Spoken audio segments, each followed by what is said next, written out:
Welcome back to the Bourbon and BS podcast, everyone.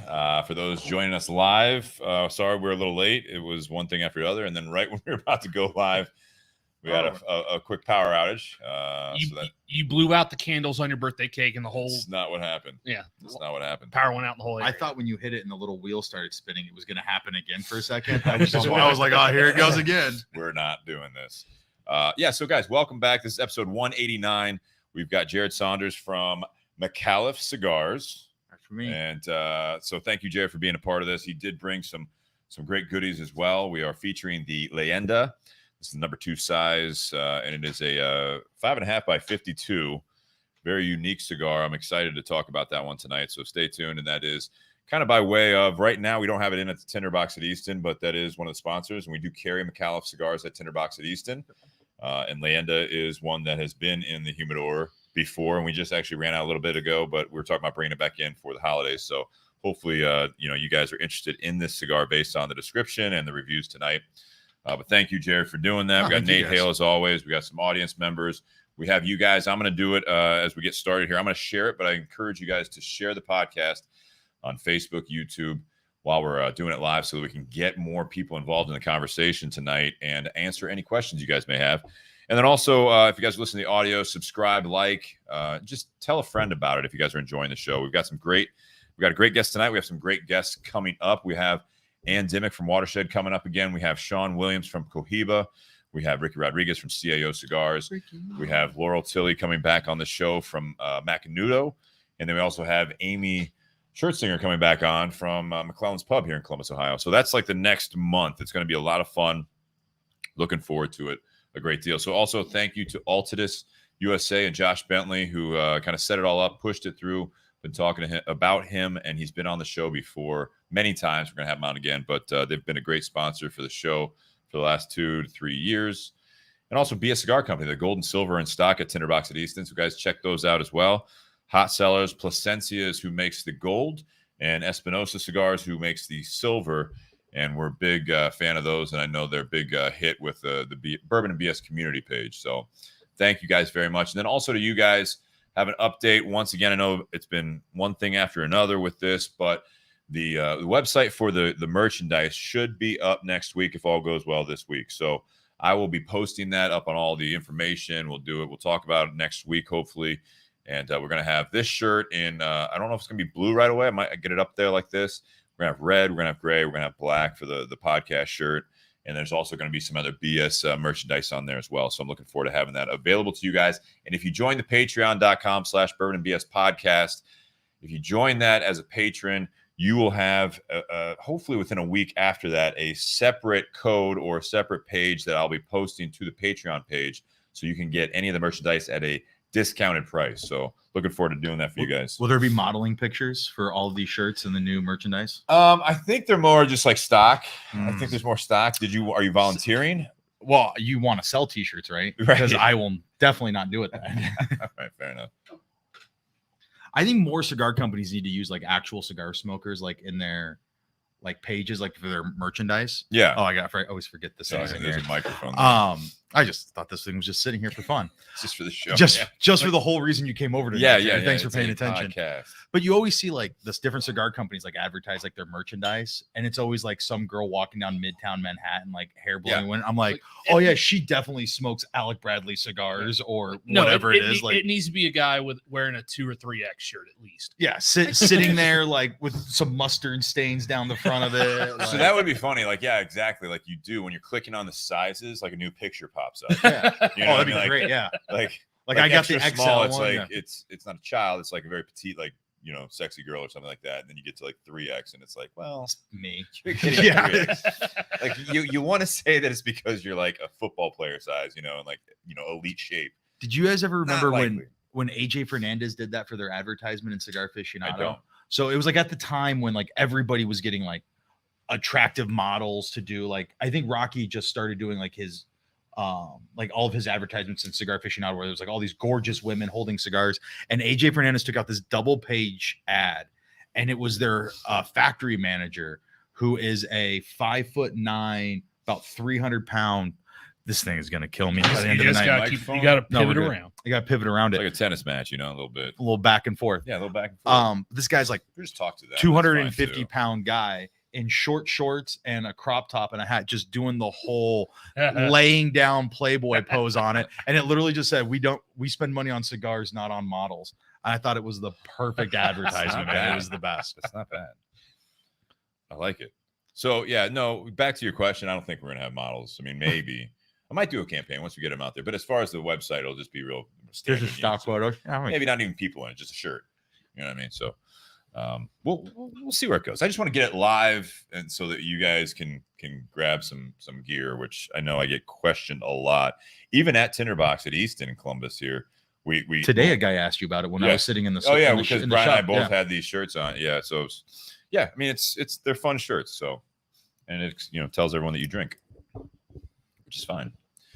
I'm okay with it. No judgments here. I don't need a shirt for people to know that I drank. Come on. See, now I can't even pull this up on there. That's great. Tell me a little bit about, we're also drinking, the Basil Hayden Toast. We're going to talk about the cigar first, but Basil Hayden Toast, that's a new offering from Basil Hayden, and we're excited to feature that tonight. So, but before we get into that, we've had you on before, Jarrod. We've talked about Micallef Cigars as a company. Can you give us a little bit of a quick overview for those that don't know about Micallef Cigars, just to kind of get us caught back up to speed there? Yeah, of course. We're a relatively new company, so we've been around for 5 years. But really, when as a company, you really kind of look at us over the last 3 years as a company. 5 years ago, our owner, Al Micallef, he's a businessman out of Dallas-Fort Worth area, met two brothers, Joel and Abdel Sanchez, at doing a rolling event in Texas at a shop. He loved the cigars that they were making, found out more about them and about their mother, Migdalia, who's kind of the matriarch of the family, who was making cigars in Cuba and in charge of quality control for Cuban tobacco growing, and really just fell in love with the family. And they knew how to make cigars, but they had no idea how to import and scale to a larger market when you're actually trying to sell cigars and make money off of it. And Al comes from a production side of things, so he knew all those things. So they partnered together, and we actually purchased 3 years ago the old Davidoff, Nicaragua factory down in Esteli. 3 years ago? Yep. So Nice. that's why I kind of say that while we've been around for 5 years, you really kind of look at it as like a 3-year-old company, because that's when we took over control of our production. And so, yeah, so that was 3 years ago. And what were they making before? Or who were they making cigars for before that? Yeah, so before that, Joel and Abdel and Migdalia ran a small factory in Mexico. So they actually grew tobacco primarily. That's where they kind of started. So there's a town outside of, not typically in like the San Andreas Valley where you normally find a lot of Mexico. It's a little bit outside of there. They were growing tobacco, and then they just happened to be making some of their own cigars there, but on a very, very small scale. I mean, we're talking few hundred boxes a year type small, like nothing like you would even be able to sell. Really, they were just doing small events around the country. And then like I said, meeting Al helped them scale up. We were making a couple cigars in Mexico at first, but General was making another portion of our line. And then when we decided that we really needed to scale up, Al said, well, we can't do this in Mexico and ship everything over. We need access to the best tobaccos. And so that's when we bought the Davidoff Nicaragua factory in Esteli. Gotcha. It just made the transition a lot easier. So now Joel, his brother Abdel, and Migdalia live in Esteli, and they run our factory for us and all of our production. So you guys have is it just a factory? Do you also have tobacco? So we don't there in Esteli, or so we don't buy or we don't grow any of our own tobacco in Esteli. We still have a sole partnership. So the Gomez Sanchez family sold the farm in Mexico, but we're the only company that buys tobacco from that farm. So it's still ours, and it's operating right now, but they sold it. Yeah, it's still operating right now. So anytime we use like our Mexican Sumatra that we use on our Riata cigar, and a couple of our binders and fillers are still just for us out of that one factory. But Nicaragua is a little different, because in Nicaragua you have basically a handful of growers that control 80 to 90% of the tobacco grown in Nicaragua. And, they all have these large plantations growing tobacco, and that's a whole other monster. It's getting into that. So we're still young. Eventually, I think that's an area that we would want to move into, because we have the expertise behind it. But for right now, we're just trying to focus on making cigars. But we one step at a time. Yeah, one step at a time. And here's the thing too: there's unbelievable tobacco being grown in Nicaragua from other people. I mean, the Plasencia family, the Oliva family, Pepin, AJ Fernandez has some of the best tobacco And so there's so many great tobaccos out there that it's kind of like ingredients. Like, you know, just because you're a great chef doesn't mean you have to grow all the food yourself. Sometimes that's nice and that adds to the kind of the allure of it. But at the end of the day, we want to make sure that we find the best guy who grows this tobacco, the best guy who grows this tobacco. And that just helps make things a little bit easier. So, Gosh. But the cigar that we're smoking tonight is called our Leyenda No. 2. So this is actually a special edition cigar. Let me reach over. So it comes in this really cool wood coffin.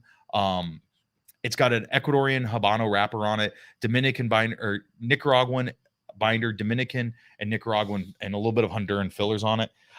It's one of my favorite cigars. It's actually one of the cigars that they gave me when I made a transition to this company, and it kind of helped me make my decision on whether Micallef was the right fit for me or not, because I love the cigar. Yeah. It's small, but it packs a really good punch behind it. It's medium bodied, but it's really smooth. I'm actually really excited for it to go with this Basil Hayden's on the toast, because I think it goes really, really well with it. So I get right when I first lit it up, I got this nice little sweetness to it. That's like food, almost like On the cigar? On the cigar, Yeah.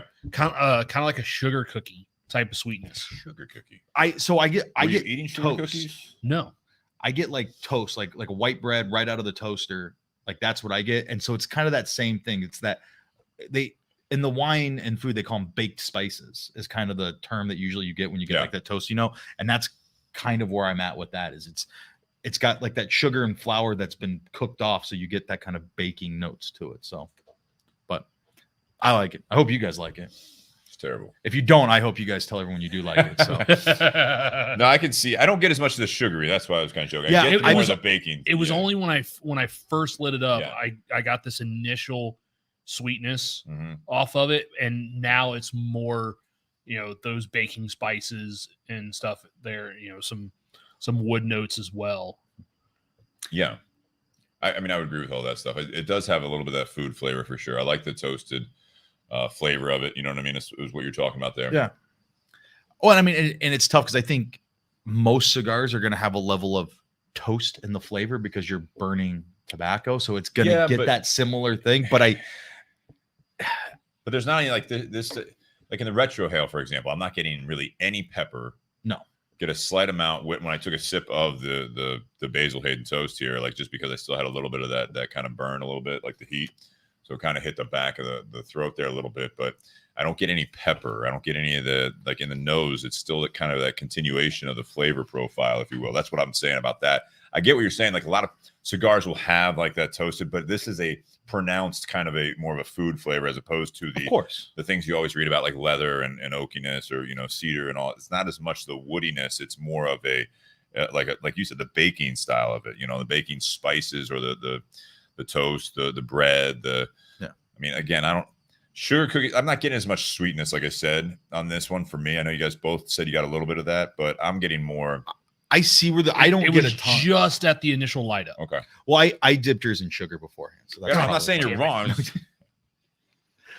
No, this is why I like doing this, because I smoke these cigars all the time, right? And I, you know, give them out to my accounts and I'm around guys that are smoking them, but very rarely am I sitting in a situation like this with three guys that smoke a lot of cigars, Where you're kind of like that know cigars, breaking it down and a it's little bit. fun to bounce it off of each other, and also like things that I might not get, like Nate, you might point out, and then once you hear that, you're like, oh, Well, shit, yeah, like that For is sure, that is a yeah. flavor that I get. Well, and I know one Um, of the cigars that you have there next to you, the Micallef Sumatra, Brian, the owner of the Tinder Box, that is one of those cigars he actually likes to just chew on because he gets this nice sweetness from the tobacco itself without lighting it. And that He one just does really have enjoys that tobacco, that Sumatra wrapper. Yeah, you're 100% right. That cigar is it's another one of my favorites. That's why I have it here. But it does have a very sweet note, and that's part of that Sumatra wrapper, especially that Nicaraguan Sumatra wrapper. Yeah.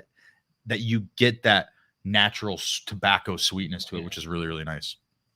It's a little washed out on the screen here, unfortunately. But if you guys look, it's got that beautiful background on the box for this. I mean, the packaging on this cigar is kind of a step above a lot of different ones, but in a more traditional way. This isn't one of those where I feel like it's not a high lacquer box. It's not going to be these, you know, this really punchy look. It's got this very traditional look to it.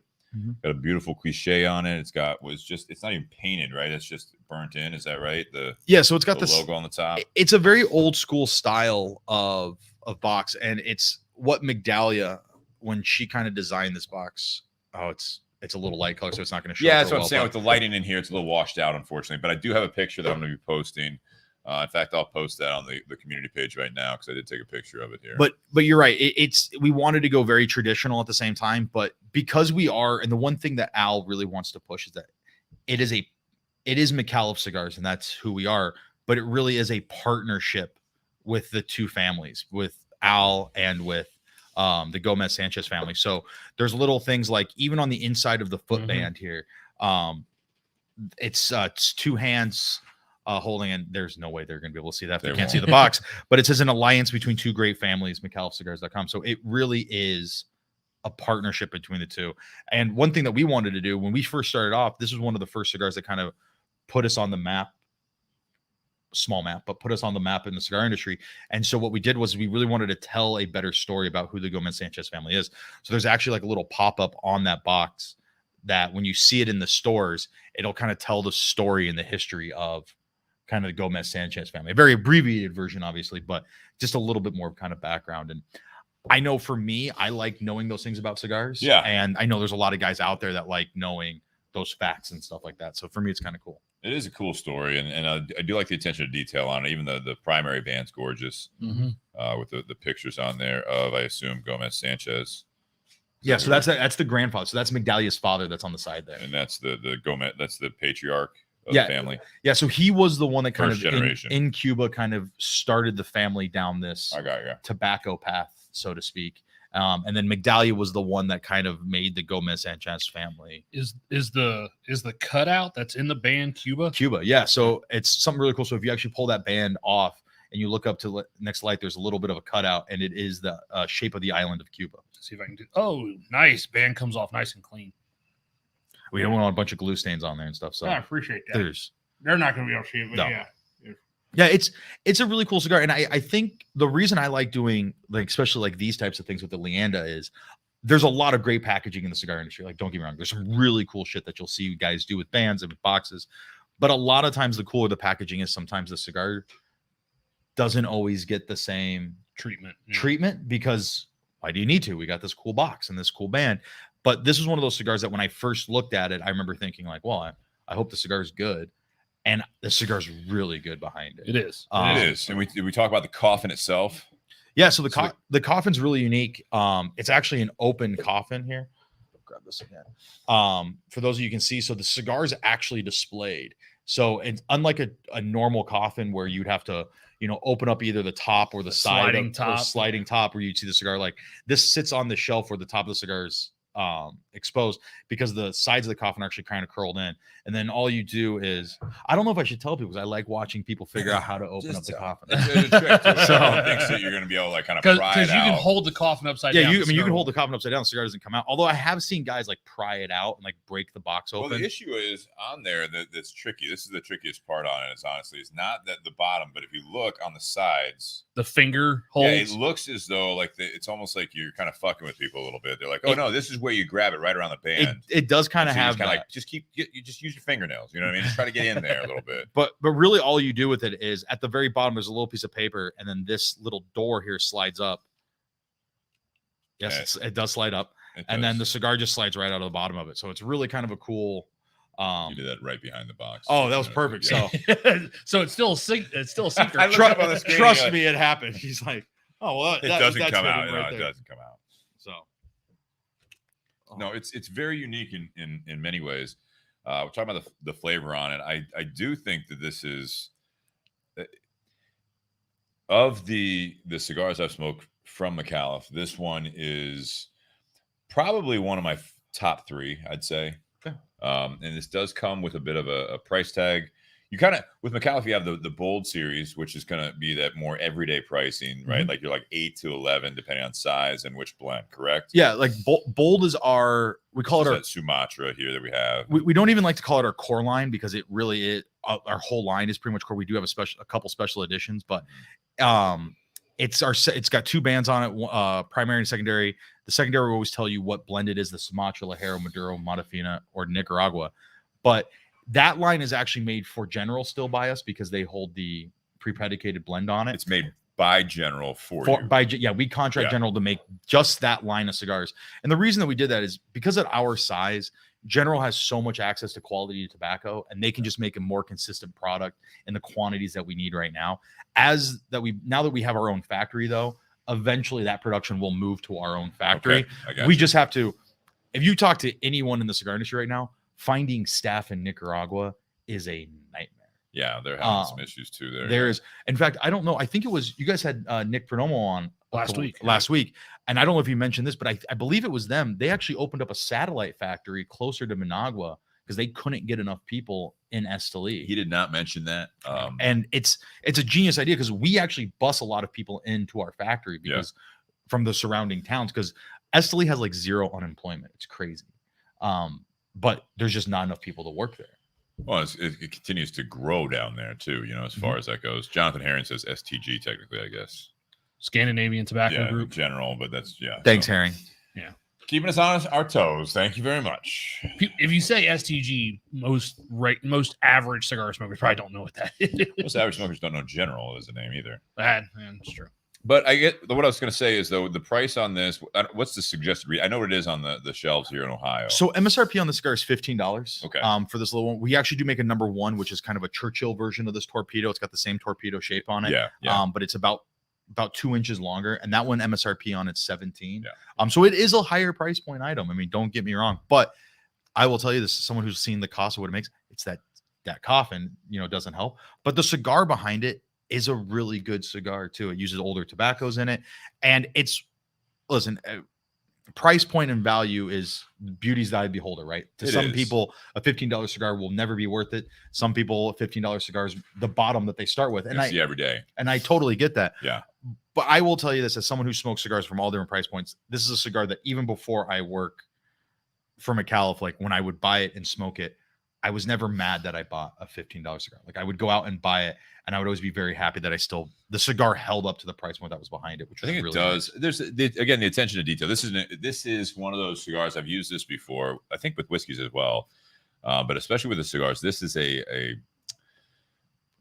I guess it's more of just an overall experience cigar because 100%. with the packaging, with the even individual packaging, with having to take it out of the coffin.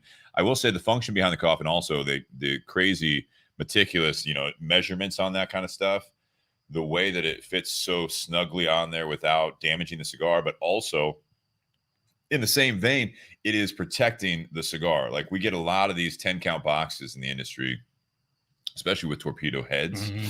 Torpedoes cracked. There's damage to I'm not going to name any particular ones. We've talked about it before, I think, a bit on the podcast, but there's some because of the shifting going on in there and the way that these are shipped. I mean, you got to think about this. These are shipped. They go from a truck to a boat to a shipping container to another truck to UPS, which is always warehouse and super box, and then super gentle with all of your packages. No, we're lucky right now that we have a great UPS delivery guy. We've had bad ones in the past where it literally it's like he couldn't bend down far enough to set it down, so he just drops it from like 6 to 12 inches every time. But with that being said, I mean this has got that again overall experience with it. So that price tag, I think. It does. I mean, price goes up. Every little thing you put into the cigar, not only the cigar itself. I mean, if this came in a bundle and it was secure, you can knock $1 or $2 off, maybe. But again, but then at that point, my thing with it, and you're 100% right. And I get guys that ask like, oh, well, if we buy them in bundles, can we get them cheaper? And I don't want to sell that cigar in a bundle because it's the whole thing, right? Like, all right, we have this great bottle of bourbon sitting right in front of us, right? Mm-hmm. Like if this was in like just a plastic jug, I'm not spending the money for it, right? Like it needs to come with everything. Like it's the whole we saw that thing. with not the plastic as much, but like just recently with like the Wellers and stuff and some other ones that they went from a screw cap to a cork and all of a sudden they went up in price. And it's like, okay, I mean, the wine industry, that was a huge struggle. There's a massive cork shortage in the world right now. Cork trees, well, wine side note, but cork takes like 100 years to grow, like an average tree that you can get cork off of. And with the wine and bourbon and Scotch world just blowing up over the last 15, 20 years, there is for authentic real cork. Most cork you get now is actually synthetic, and I think this is synthetic. Yeah. So that's synthetic, but it's hard to get real cork, and so a lot of these companies, whether it was bourbon, whether it was wine, whether it was Scotch, were going to screw off caps. Mm-hmm. Yeah. But even something as simple as just the cap on it, takes away from that. I mean, the every cork time he pop right opens it, there. it pops. It's perfect. Like I Great want cork that, pop. you know. So I think it's all part of the whole experience behind everything. So, Well, in this cigar in particular, when we had it at the store, because at the Tinderbox we have the bins, we don't have the boxes on the shelf, but this would still be in the bin, and we'd have like typically like 3 of them in the bin because the size that we had was that number 1, that Churchill. yeah, you guys had the big size. Yeah, and it was just too long to actually lay down flat in the bin. So the head of the coffin was actually on the back of the bin, so the cigar was actually tilted up a little bit more. But it was one of those things where people would walk by, they would first see the cigar in the coffin. That would grab their attention. And then they would look at the price tag and they're like, there must be something special about that cigar if it's Yeah, but I mean, even $17.95 anymore. I mean, It's not that bad, Not really. extraordinary anymore.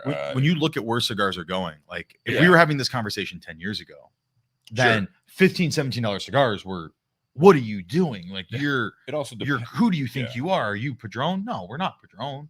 We're Micallef Cigars. But now, listen, it's 2020, 21, whatever year it is. 21 for a COVID while just longer. didn't exist for me. So Oh, geez. it's things cost go up. And realistically, I try to explain this to guys all the time that want to argue with me over price of cigars. And if we actually paid, like if cigars are made in the US on the scale that they're made in Nicaragua, Honduras, Dominican Oh, Republic, gosh. Mexico, Yeah. Costa Rica, the average cigar would be like $55. Yeah. Because you'd have union employees and you'd have $15-17 an It hour. would be, it'd be higher for sure. There's just no way. And Well, look at the ones that are actually manufactured in Miami. They usually have at least $1 or $2 on everything else. easily, just and for they're that. not, and Miami's not making near the quantities of any I'm other. just saying. But you're like, 100% right. Yeah, if it's rolling in a Miami factory, that's usually adds $1 or $2. I mean, we're a small company. We have 150 Nicaraguan employees, Oh wow. and we're small compared to what. Yeah. I mean, we're not out of a garage in Nicaragua small, but I mean, Right. of the people who have factories. Well, Nick Perdomo last week was on and said Did he that say how many people they have? So yeah, he's got just over 5,300 people in his entire company, that and like includes- 5,000 yeah. of them are down there in Nicaragua. Oh, it's absolutely insane. And I think, this might get a little off topic, but today was on PCA was doing their policy summit, and they were talking about the impacts that the cigar industry has, not just on the United States, but in other countries, and how it gets so overlooked in the US because we are such a small demographic. But the economic impact that we have as an industry Mhm. globally, specifically through Central and South America and the Americas, is so massive that people don't understand. I mean, if cigars go away, Esteli disappears. Sure. I mean, I know Herring's watching, and he's been around long enough to know that Esteli was a dirt road town 20 years ago. Yeah. There was nothing there. And now there's car dealerships, there's tons of factory, there's virtually no unemployment, there's bars, there's restaurants, there's hotel. It's nice, but there's a city behind it now. If you look at the Dominican Santiago's the same way. I mean, look at what Fuente's done with their Cigar Charitable Foundation. They have built one company has built an entire city with K through 12 schools, baseballs, hospitals, Mhm. all based off of cigars. But yet that company domestically only has 50 employees or Right. 60 employees. But when you go down to DR, Nicaragua in our case, Nicaragua in Perdomo's case, you have thousands of employees. that are like, so we have our own, we have well water down there, and we actually filter out our own well water. And it's incredible. When we first got it, it was not clean. It had a bunch of arsenic in it, which is typical for a lot of water in Nicaragua that people have wells. So Is that because of the volcanic soil? I have no idea. You're gonna have to ask a geologist that question, but I would assume that would make sure. That sounds good. But it's Solid, maybe. the water is like a clear glacier lake. And when we tested it at our factory, at one of our other company's factories, they said it's perfect water minus it's got like 300 times the amount of arsenic that you're allowed to have as a person on a daily basis. So we filtered it all out, and now we provide all of our employees every day are allowed to bring home 2 gallons of water, drinking water. That's So there's awesome. opportunities there that have been obviously created by this industry for sure. I mean, and that's just something that we do, but there are so many other companies that do so many other things for their employees, whether it's providing food or lunches or Education. education. And I know a lot of the big companies Yeah. provide scholarships for factory Yeah. employees and their They children to go to invest in them. school. Yeah, they invest in them. And then And- they have second generation, third generation, depends how long you're around. But now you're looking at these lineage types of jobs and success stories, just like you would in any other type of small society, right? I mean, so Of course. where there's that initial opportunity, then all of a sudden you'll see those, unique stories as well. In that, just from a number of population standpoint, is that someone will kind of continue to rise up in a company, or then all of a sudden will go from, say, Nicaragua, Esteli, and then end up in a job in the United States Of course. for the company. And I think, there was such a long time in our culture where cigar rolling and cigar tobacco was a generational thing, right? Like, Correct. I do it because my great granddaddy did it, right? Oh, look at the roots And of then my this dad- Gomez Sanchez. Gomez Sanchez Right. family, the Padrones, Right. Perdomos. I mean, it's all been the family, right? But nowadays with technology and social media and, we have so much more access to the whole world now, Yeah. no matter where you're at, that not everybody wants to be a cigar roller, when they grow up. And a lot of the cigar companies are actually starting their own rolling schools. We're doing it to teach new people who want to learn how to roll cigars, Because you need more. because it's not just getting passed on. But in a way, that's a good thing now, because for a long time, if you lived in Esteli, you only had one job. You were going to grow or roll. You're going to grow tobacco, you're going to roll cigars. Those are your choices. What do you want to do? Yeah. Now, because of the money that's there's so many more opportunities for anyone in that. Well, in you think those about it, areas. if you have schools, now you have more need for teachers. If you have Teachers, more education. Now those healthcare, kids all are these things. not stopping after grade 5. They're going on to secondary educations, whether Right. that's in Nicaragua, whether it's in the United States, or wherever it is. You're providing those things, and that's all because of cigars. And I love that. I mean, it's really cool to see that. And we had some of that with Nick Perdomo. We have it with you on here. We've talked about, like you mentioned Fuente, JC Newman in Dominican Republic. I know Christian Aroa. We've had Nook on here before. Oh, what they do down in Honduras for their people It's is insane. unbelievable. It's absolutely fantastic. I know even Rocky's doing stuff down in Honduras and Nicaragua as well. I mean, you're right. I mean, it is something that it's a lot of giving back, because again, it's the give and take where, obviously you need to treat your employees well. If you're going to continue to expand your operation, you have to. I mean, it's very cool to see. Again, I have not personally been. You've been to Dominican Republic. You've been down to Nicaragua yet? I've been to Nicaragua, Dominican, and Honduras. So I've been to the So you three see big the ones, yeah. actual people and the response from them. It's Yeah. not like it's a good opportunity for them in a country It like is. that. And Micallef Cigars is one of the highest paying opportunities for Really? cigars in Esteli, and that's something, because we were so small, we had to get employees. They're pointing out. So the way that we do that is we pay more. We offer things that we can offer to, quality of life for our employees. And that's something that we went out of our way to do. But what it does is it then encourages another company to do that.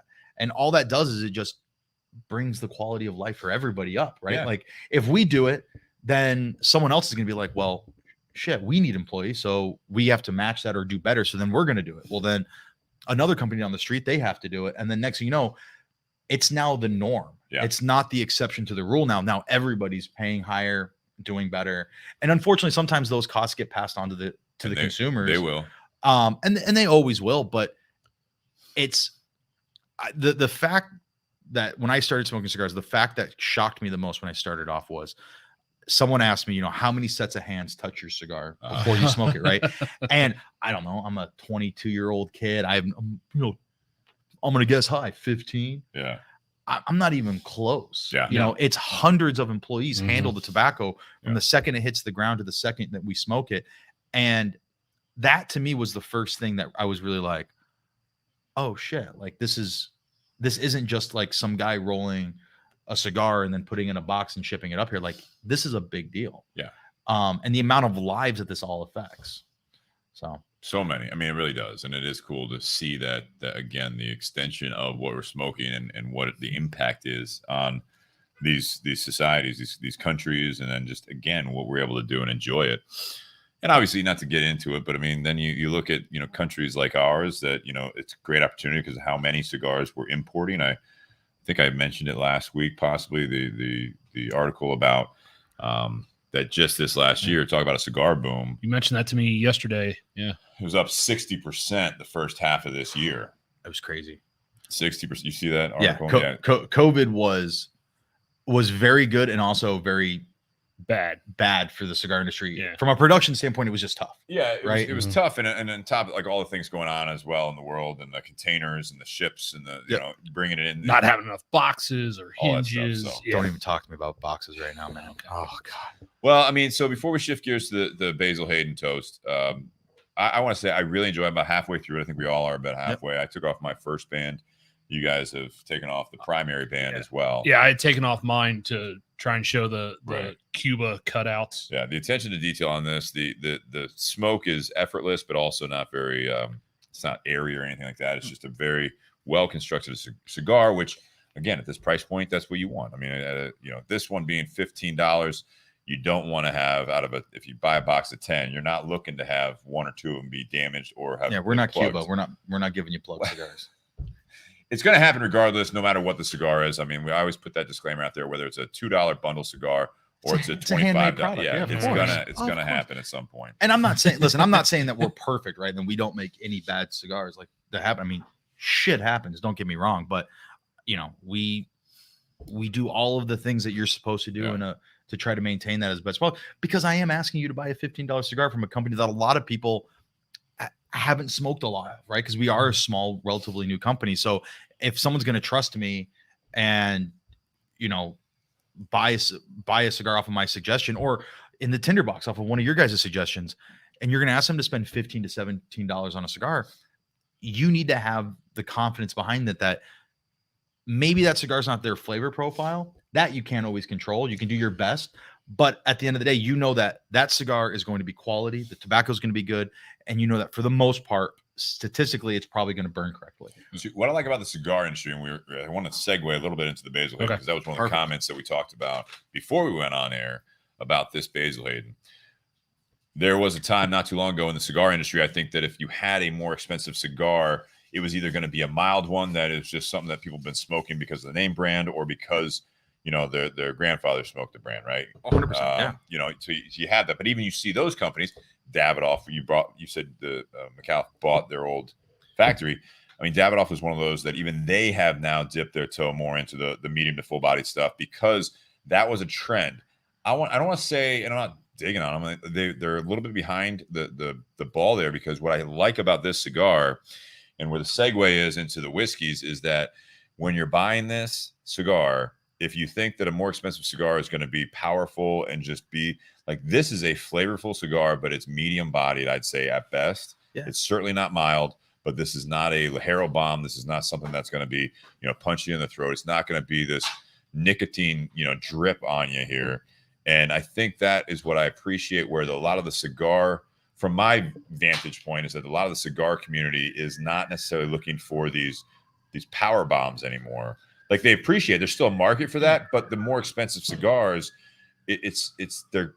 there's going back to this like classic, like you want it to be very flavorful. It's not just about like triple Lajero or how much you can put into a cigar. It's what does it taste like? What's the smoking experience about again? And that's what I see in this one. Well, I think you hit the nail on the head as what we've done as an industry. I mean, anytime domestic cigars in the way that we know them is still a relatively new concept in the United States. Yeah. For a long time, there's always been cigars, but cigars were never blended to taste a certain way for, to sit down like what we're doing and pair them with things and pull out subtle nuanced flavors. It was, we made cigars because we had tobacco and it was a social thing, right? We smoke them and that's all it was. Everything kind of tasted very similar. But as you started seeing these guys come up with blends and make different cigars, and just like with wine and with bourbons and scotches, everyone kind of starts off kind of on that low kind of entry level, mild, very easy smoke or drink. And then you very quickly jump up to kick you in the gut, whether it's double Lajeros or triple Maduros or, 100 plus proof scotches and bourbons. And then it starts to come back down, and then it becomes very situational, right? Yeah. Like, listen, there are days I want a big, rich, full bodied cigar. Yeah. There are days I don't. Yeah. There are days that I want Basil Hayden's. I want something. And especially in That like was the the segue. bourbons, is I'm not a big bourbon guy, and you guys know, so thank you guys for doing this and not the other one we were gonna do, because the other one would have killed me. But this is incredibly smooth. It's not blowing my palate out with alcohol, which for me, as more of a rum and wine guy, as you guys know, this is more my speed when it comes to bourbons, right? And so I see it now being very situational, where it kind of comes back down. Where and you guys being the bourbon guys, correct me if I'm wrong.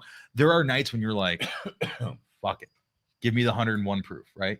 Give me or the 100 proof. Give me something that's going to. Or last night for me, it was 133.2. That doesn't even make sense. Or 133.6. What were you drinking? I finished off the bottle of the Watershed Single Barrel King Chambers, which is 66.3%. Well, and that was my segue to this, is that, you know, Nate, you made a comment about it being 80 proof. Yeah, well. So let's segue into this a little bit. We can always come back to the cigar, you know, throughout the end of part one. Obviously, we're going to revisit it. Can I ask a stupid bourbon question? There might be more, but you guys are my experts. Go ahead. Is 80 proof on the low end typically? That is the minimum. That's the minimum for it to be called. By law, 80 proof is the minimum for bourbon. Gotcha. Okay. Because I always, like I said, I'm not a bourbon guy. I don't drink a lot of bourbon. So I always wondered, like, I hear things like 136, 138 proof, 100 proof, and things like that. So I always wondered, where does 80 fall? Is that, so that is the low end? Yeah. So coming off the still has to be. These are my training wheels. Yeah. What you're So saying. coming off the this is great. Coming off the still has to be under 160. Anything higher than that is a neutral grain spirit, like a gin or a vodka. Okay.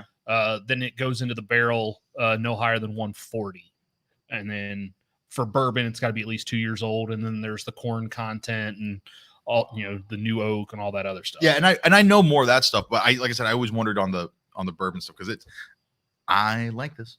And I think most of my friends are mean to me, and they just like to give me like the really strong shit. Just in general, like, well, I was going to say, though, that is the trend I found with people that got into bourbon, and they still are. It's like you keep seeking something unique, and then the easiest way to do it is to find some barrel proof stuff or single barrel or barrel picks and all that stuff. And that's all really fun to do. And you have those uniqueness. But again, it's like Jonathan Herring says, you know, he just wants it to taste good. And I think that's kind of part of it. Like, I've had even barrel picks. I had at Fido here in Columbus, they did another barrel pick, and it was New Riff. And it's funny because that's one that I still stand by. If you guys are familiar with New Riff, and I think we're going to do one here probably in the near future, hopefully.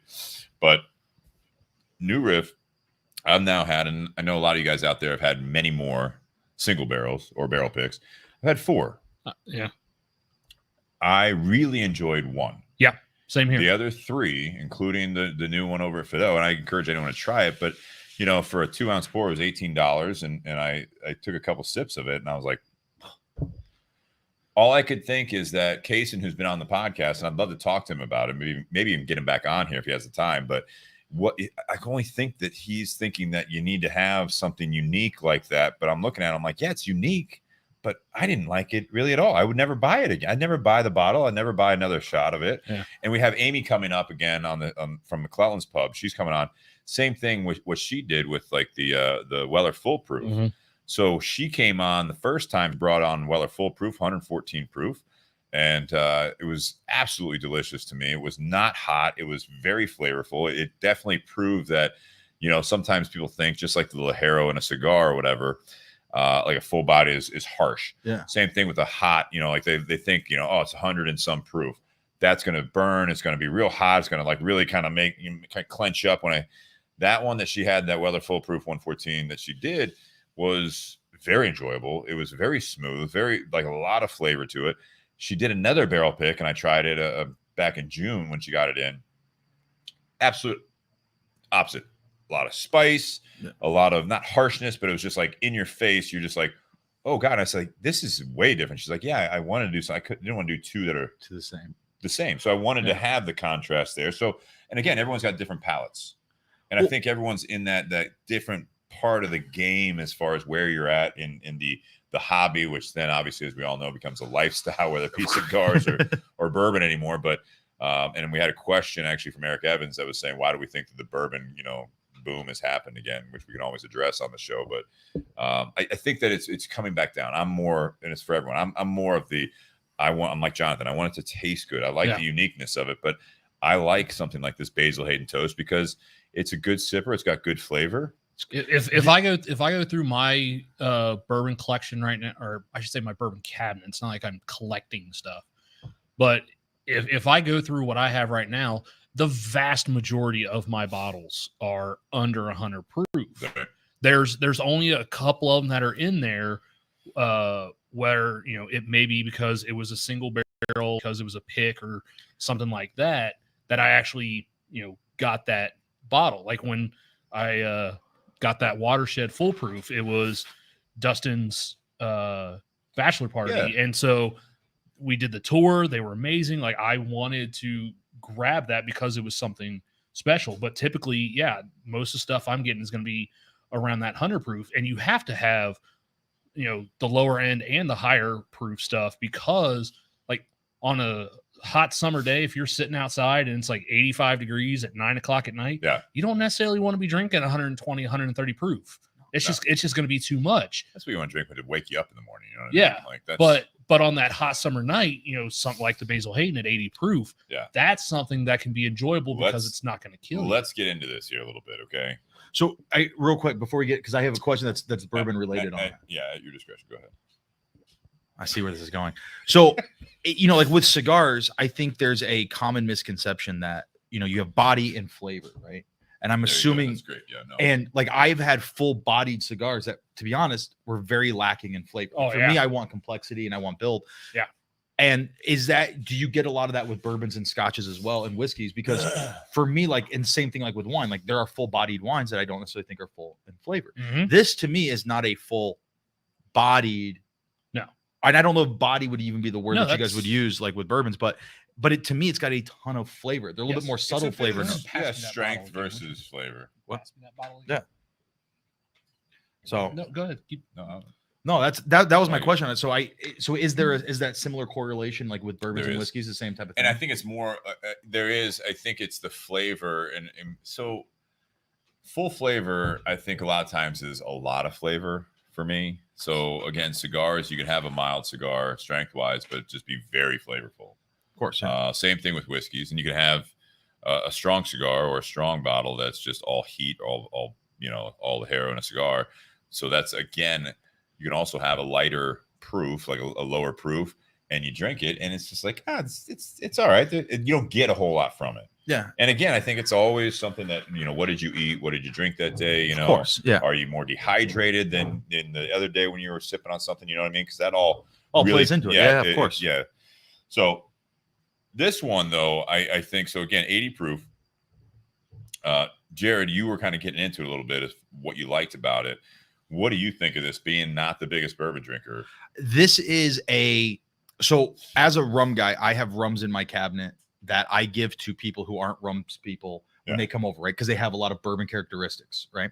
This would be a bourbon that I would, if I was a bourbon guy, that I would have in my collection or cabinet, as you said, that if someone like me came over that wanted to have a bourbon with everybody, that I could pour for them and that they would be very happy with. Right. But it's great because it's also something, and maybe you guys don't like it, but that I could also do. To me, there's a lot of complexity in the flavor that I could also give to somebody who does like bourbon and they will enjoy it as well. Which for me, I think is that's what I like about it, right? Is because, like I said, as not a bourbon guy, I'm drinking it. Okay. And most of the time, like if we would have poured that, the 100 proof Maker's Mark 101, which Ryan Jones out there is drinking tonight, actually. Yeah. That would be something that I would not, as just knowing what I personally enjoy, that's not something I would necessarily go with. But this, the caramel notes on it, like I said, those toasty notes in there, a little bit of nuttiness. Like this is a bourbon that one of my friends would say, like, oh, you're not a big bourbon guy, try this though. Yeah, this would be a good intro to it for me. Nate, it's great. What do we know about this Basil Hayden Toast here? You said you looked it up a little bit, learned about it. So this is brand new in 2021. Yeah, it's coming out of Basil Hayden, which is owned by Beam Suntory. Yeah, you like how it says it kind of dressed it up at the top of that bottle. You see who it says? Well, it actually says founding distiller Booker No. No, above that, not Jim Beam. James B. Beam Distilling Company. Yeah. Churched it up a little bit. Yeah, not Jim Beam, James B. Beam. You put a tie on that pig. That's it, man. Yeah, this is something that Freddie No came up with. So It's taken Basil Hayden, and it's different. It's slightly different mash bill. Actually, it's a very different mash bill than the original Basil Hayden. Yes. They age it in a new American oak barrel like you're supposed to, and then they do a secondary aging in a toasted barrel, similar to what we've had with the Old Forester 1910. Yes. So there is instead of in the little neck thing that came with it. Neck so thing. Is that the actual title for that? I don't know what they call it. Necktie. That's not right either. It is now. Neck thing. So on one side it says Neck you've tried. thing. On one side it says you've tried charred, and it's black, kind of like the inside of a bourbon barrel. And then on the other side of it, kind of this nice brown color, says now try it toasted. And so they're doing that second barreling, and they toast the barrel. And typically doing that toasting process with that barrel, you're going to get a little bit more of those vanilla notes out of it instead of like the deeper caramel and oak notes. You're going to get a little bit more vanilla. Depending on the proof it comes at, sometimes it may come across a little thinner and have like some bright characteristics, and that's kind of what translates into this as well. And that's exactly what they say on the bottle. I do like the fact that they give a little bit of the notes there. If you saw that, Jarrod. Oh, that's sweet. Hey, I nailed it without even looking at the bottle. So, I had toasted wood, vanilla, light mouthfeel, which a couple of people out there were talking about the light mouthfeel or the lower viscosity of it. I think that's what I like the most about it is, usually when I am drinking bourbons, the things that turn me off about is the heat, number one, which I think is probably one of the number one things that turn people off of getting into like whiskeys. Right. And then the second thing is like, I can drink this, and it's obviously you're going to get the alcohol right up front because I'm drinking it neat. It's a warmer night, but it doesn't linger behind. Like, I'm not sitting there feeling like I'm breathing fire after I'm done, which tends to sometimes happen for someone like me who doesn't drink a lot of bourbons and whiskeys. Well, and so one of the other things that gives this whiskey a very different flavor profile. So the normal Basil Hayden is going to be 63% corn, so not a super high corn mash bill. This is the normal Basil Hayden. The normal Basil Hayden is going to be 63% corn, 27% rye, which we would typically classify as a high rye bourbon, and then 10% malted barley. And what is this? This one, similar, except there's no rye in it whatsoever. Instead of 27% rye, it's 27% brown rice. Brown rice. Yes. It's healthier for you. Which is good because I'm looking to lose a couple LBs, so that's perfect. Good carbs. Good carbs. It's like Steve's Chipotle order. But like Freddie No, he's done some limited edition stuff that had brown rice in it before. It was just never a regular production item. That's an interesting fact there. So this is something that they've now done to actually, and this is supposed to be a regular production item. Yeah. So they use that brown rice, and what they say that does, two main things. One, it imparts a little bit more sweetness to it instead of the spice that you might get from having that higher of a rye content. Mm-hmm. And then also it lessens the burn. Yeah. It's supposed to take some of that heat away, because even at 80 proof, if this was a 27% rye in the mash bill, you might get a little bit more of that heat. But since it's brown sugar or brown rice, it's a little bit less heat and just comes across a little bit sweeter. I think it does. That's interesting. I didn't know about the brown rice part. It's really interesting. I'm guessing brown rice is not that common in the... No. So typically so obviously corn, rye, malted barley, and then wheat. Yeah. Because like Maker's is a wheated bourbon. Weller is a wheated bourbon. Those are typically what you're going to have in your traditional mash bill. Not many people use brown rice in a mash bill. Gotcha. Well, what do you think of it, Nate? I mean, now that we got all the kind of facts out there. So, and again, I think it's cool because I don't think a lot of people realize that Basil Hayden, when you see that it's a Jim Beam product. We've talked about that before with Booker's in the past, where we featured Booker's, and it was like Jim Beam, which I think has that kind of the Bud Light, the Miller, Budweiser, Miller, that kind of a persona anymore with the bourbon boom, right? So like Jim Beam and I know it's Tennessee with like Jack Daniels is like, those are the types that are like, that's the whiskeys, right? That's just, they're not good. Yeah. You know, those are mixers, and it's, people tend to forget that these are made by some of the biggest companies out there that are like, their core products is really what keeps the lights on. Yeah. You know, and then you have something like this, and you think Basil Hayden's like, oh, I wonder who, you know, Basil Hayden, like, well, that's a new distillery. It's like, no. Well, and if you remember what the label looks like on a regular Basil Hayden bottle, it kind of looks like a pair of overalls where it's got the straps that come over the shoulder of the bottle. This is actually, they're kind of changing their bottle design a little bit. This one has a belt on it. Well, even the old ones did, but this one is a much more prominent belt. You got the BH big and bold right there up front, but you actually have a label fixed to it that looks like a traditional label and not the overall. So with this, have you seen the other Basil Hayden where it's kind of like it's kind of loose? Like I mean, I know a a lot of bourbon because I manage bars. I just was never a big drinker of them.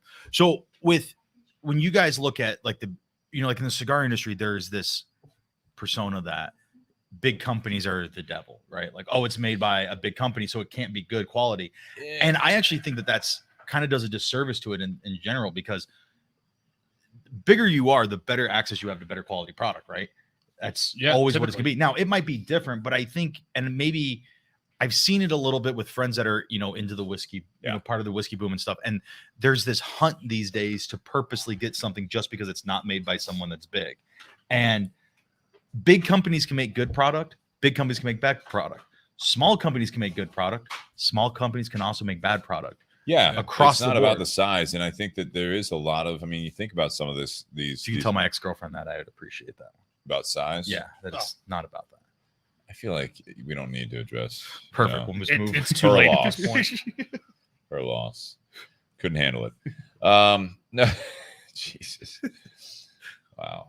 Is she on? Is she watching? I highly doubt it. That's definitely not going to happen. Is her name Jason or Jonathan or her Sean? name is Jason Robnett, actually. Jason. Size isn't everything. He loves it when you say roll tide. That's his favorite thing. I'm not going to do it.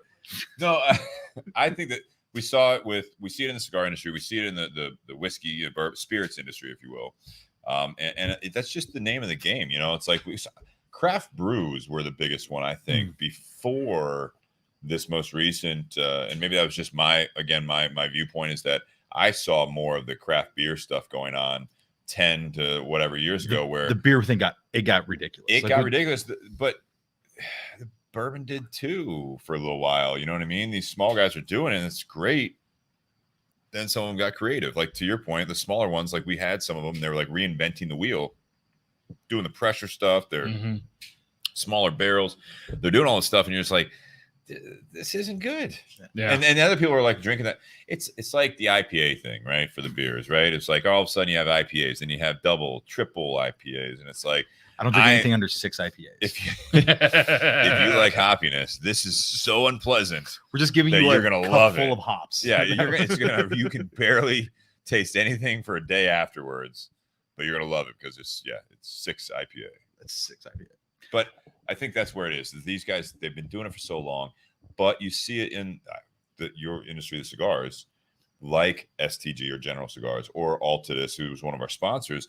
You've seen a transition now where they have kind of blended what they're doing, where they still have their staple factories that they own. They've been doing the same kind of blends for a long time, utilizing the same farms. And then all of a sudden they start releasing stuff under like AJ Fernandez, who is a hot hand in it. My Father Cigars makes cigars for a lot of people, right? A lot of companies. You have Placencia is starting to get more and more name recognition, where before finally they're making their own names on a cigar. Their own names on a joke cigar. Because they've been making cigars for people for forever. Yeah. I mean, and again, it's just like, but now it's a name recognition thing where they started bringing in some of the hot hands or the hot names and everything like that, and they're branching out some of these big ones. So to say that, oh, well, I'm happy to see that it hasn't happened as much, again, from my viewpoint, that if you're using like AJ sold out or Placencia sold out, or like, because that's what you see with the whiskey, the cigar. We all want more money. I'll sell out. Yeah, like for the right company price. sold out. Someone bought them all. They're sellouts on. They're no good anymore. Well, isn't that what Goose Island in Chicago? Yeah, but isn't that if you were a fan of a company, right? Like if let's say you guys had your own bourbon, right? I want you guys to get so successful to the point that you guys make Sell a off ton and of money retire. and sell off to Jim Beam. do. So that way you guys can fly me on your private plane. Like, I want you guys to get to that point. So like, to hate on somebody for doing so good that they become big. As long as you can keep it to the root. That I don't like it when a company will sell out. Great for them. They made, like, business wise, it's great. But then the passion side of it and everything else, if it changes and you just, as a consumer, you're not getting the same product. You know, I compare it to, like, you know, bands. You know, it's like back in, you know, whatever decade, but I think like the 90s, where you had like the first couple albums when they were a smaller band or whatever. It was just like a lot of acoustics, like raw. And then all of a sudden you're like, why does this sound like they're in like a adult contemporary studio right now playing something that's going to be played in a dentist's office when I'm getting my teeth cleaned the next time? It's because there is like, to your point, they sell out. Now they're a big company, and the big company's like, oh, we love the name. And then they just completely change the whole image behind it. You're like, well, why the fuck did you buy it? Did you just want to eliminate your competition? Because that's also part of business, that you do that. And that does happen. I think what I've seen, at least in the cigar industry, and I've seen it a little bit like you're seeing it with like this in the bourbon industry, is obviously if you're a big name brand, right, you have to make stuff for a much bigger demographic, right? You have to make stuff that hits a wider audience or a wider appeal, because you got to make money, because you have all of these other factors that go into it. But what I love, and what I like seeing in the cigar industry doing, is you're seeing these big companies then decide to do little smaller one-off projects to show like, hey, we didn't forget where we came from. We still do, you know, these kind of unique things that maybe hit a smaller demographic. But instead of committing to doing 20,000 boxes this year, or I don't even know how many would be a big run for bottles for bourbon or barrels, but like maybe we're only going to do 100 barrels of this one really unique thing. Or you take it down to like that limited, like really limited, where you have a single barrel pick or whatever. Yeah, you do. You get like 100 to 150. Like when bottles. Sean came in with the bottles from Three Boy Farms. He was talking about that. Yeah, that's straight out of it. But I think of like, even like, you know, like Amy with that Weller Foolproof. And it's big, not big Buffalo Trace. You know, it's a big company in the industry. But again, like that particular barrel, she had 162 bottles out of that, and once it's gone, it's gone. Yeah, and I do like that's, you see that happen. Now it can also get over flooded with the amount of limiteds and barrel picks and things like that happen both in cigars and with bourbon. It can get a little ridiculous, but I do like when bigger companies do that, because it shows that, like, yes, we are bigger, but we also want to take, if we're going to say the reason that we're bigger is because we have access to all this great product, this great knowledge, and that we're really good at what we do, this allows us to show you that we haven't forgotten about that, right? Like that we still can do something. Think about like a car, like Ford, when they did the Ford GT, they wanted to prove like, yeah, we can still do this.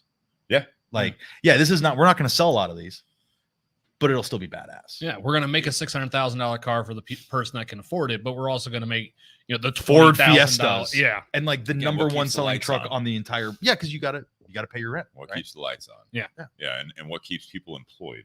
Well, I think every business has things that you like and things. Listen, if you own a cigar shop and you only sold things that you like, you'd be out of business in a month. It's like Joe Dirt, you know, at the fireworks stand. Exactly. Yeah. Is that what you're getting deep at? cut, man. Way to reference a Joe Dirt reference. What you want, it's what the consumer It's what the wants. customer. Or if you're I just like black snakes and sparklers. or if you're a cigar manufacturer and you only make cigars that you like, that may not. That's fine. And if you accept that that's what your business model is going to be, you also have to accept the fact that you're probably not going to sell a lot of cigars. We have a fan group called our Micallef Ambassadors. I did share that to this tonight. Yeah, I saw that. Yeah. And one of the topics that was on there a couple of weeks ago was Lanceros, right? Mm-hmm. Like, listen, I think a lot of cigar smokers really, really love Lanceros. I love them, but I look at them from a different side of things. As the guy who has to sell them, they don't sell. Now, there's exceptions to the rule. There are a couple stores I know out there that do sell, and I know there's some guys that have only humidors full of Lanceros. You got to know your customer base at that point. But as somebody who has worked in a retail store, who deals with retailers on a daily basis, they don't sell. Yeah. And it sucks because I love them, but they just don't move. I want to say, he's saying Freddie Burt's out there saying, and I do want to like kind of round out part one here shortly here, but it's at the point where I'm thinking about being done with bourbon. The cost of everything is just too crazy right now. It's almost impossible to find stuff at retail, and it's sad. Go to Rum Freddy. great value in rum. Well, Wow. Freddie's also the guy that will buy all the Wild Turkey Mashers keeps and stuff. Like, But that's what he's saying is that even an enthusiast that wants to collect, but he's also drinking it. yeah, So Freddie's a part of the Bourbon and BS community page. We're at 1,500 plus members right now, which is fantastic. That's awesome what you guys have done with that yeah, page too. it's man. a lot really of fun, and I know you're a part of it. There was a time when I out of nowhere became members of like 9,000 different groups because of all the different 'Cause you're cigar clubs and popular, stuff. No, I want to be popular. That's what I was trying to be. But I really only pay attention to two, and it's the Micallef ambassadors. And this is not just blowing smoke because I'm sitting next to you, but it is the Bourbon BS because to me it hasn't gotten out of control yet. And I mean, there's a lot of them. And hopefully it gets to the point that it does get out of control because that means you guys are really popular. But well, it's not even out of control. It's just not the type of, because of the format of the show and who we are, it's not, you're not bragging. You're not bragging. Like, it's a little bit of bragging if you have a cool bottle or whatever, but it's more of some of the regular posters on there are, hey, happy Whiskey Wednesday, and what they're drinking that night. Yeah. It's not, hey, look what I found, and they're trying to impress or anything like that. It's very similar to our ambassador page. Right. It's that same thing. Like, it's not, and in both the bourbon whiskey, I'll say whiskey community and the cigar communities, there is a demographic of guys that like to, I call them the hunters. They just go out there to hunt it. Mm-hmm. They never drink it. They never smoke it. They just sit and they want to take pictures and say, look at what I have that you don't have. It's always in their crotch too. It's always, or on their like beautiful, like overstocked bar that they have, which is great. I mean, I'm super jealous. I'd love to have. Oh, it'd be great. Basement. Yeah, I'm jealous of it because I want to smoke and drink through it. But they just want to show it off to prove whatever they want to prove, and that's fine. And that bottle's going to sit on their shelf till the day they die, probably. Yeah. Everyone does it for different reasons. I have a lot of old bourbons because I just don't drink bourbon, so it's only when people come over to my house. Yeah, Freddie says I don't do it to brag. I open. Yeah, we know, Freddie. We see it. Yeah, and I love it. And I have so much respect for guys that do that. Like, that's why we make it. That's why these guys make these bottles, and that's why they spend all this time. That's why we spend all this time in cigars. I don't do it so you can take Instagram photos of it. But you can, but please do, and tag hashtag Micallef Cigars. But if you're going to hashtag Michael Scott. But I want you to enjoy them. You do. I do have a question, and then we do. I want to get to the ratings of all this stuff that we're drinking and smoking here. But Ray out there says, are big companies doing those things to show that they still can, or just as a major marketing campaign? I don't believe that they do this for their customers. Both. And I think it's both. I think it's to be relevant to a point, right? I mean, obviously, again, what keeps the lights on for Jim Beam is Jim Beam. Mm-hmm. And then you got some other Jim Beam products out there, right? They're Devil's Cut, they're Jim Beam Black, there's the Apple, my personal favorite. There's the flavor. So they follow trends to a point, but I also think that there's a reason they put James B. Beam on this one instead of just flat out the Jim Beam logo on there. Yeah, because there's such a craze. I think that if they are being observant of the craze or the marketing trends, market trends of the industry they're in, is that they realize that, we again, keep the lights on, we pay the bills with Jim Beam, but there is enough out there that we can put out products like Booker's, like Basil Hayden, like all this stuff that, like I said, a lot of people don't even realize it's Jim Beam. Mm-hmm. And once they do realize it and they've enjoyed it already, well, maybe they'll sell some more Jim Beam to them for their mixers or whatever else. They might sell more of this stuff. This is not the money maker, but this is that kind of secondary line of income that they can bring into the company. And also, I think when you look at these things, it's not just about what's on the liquor shelf for you at your home bar. We can't forget that, especially in the United States, that when a liquor rep comes in, they have a whole portfolio. So whoever's repping, in your area for the bars that reps Jim Beam, they're also trying to get some other bottles in there because that's how they get more market share. Yeah. And they're competing with the boutique brands. Cigar World's the same way. And Micallef right now is still a boutique brand. 100%. And so when you guys start making a bigger impact on the industry as you grow and grow and grow, well, now all of a sudden you're taking, when someone walks into a cigar shop, right, and you're just buying a handful of cigars, well, they could have bought, some of the big boy brands before. And now it's like, well, they bought 5 of them before.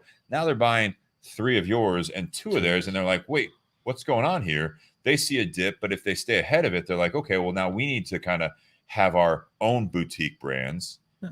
And that's what you see in all these industries of the consumables, like alcohol, like the spirits, the beer companies and all that stuff. They buy up the small ones that are doing well for a reason. Yeah. They eliminate the competition, and now if that gets sold, now they're getting money for it. Well, and I think, back to his question, like obviously there are shareholders at the top of a lot of these big companies that Right. care about one thing. They care about profits, right?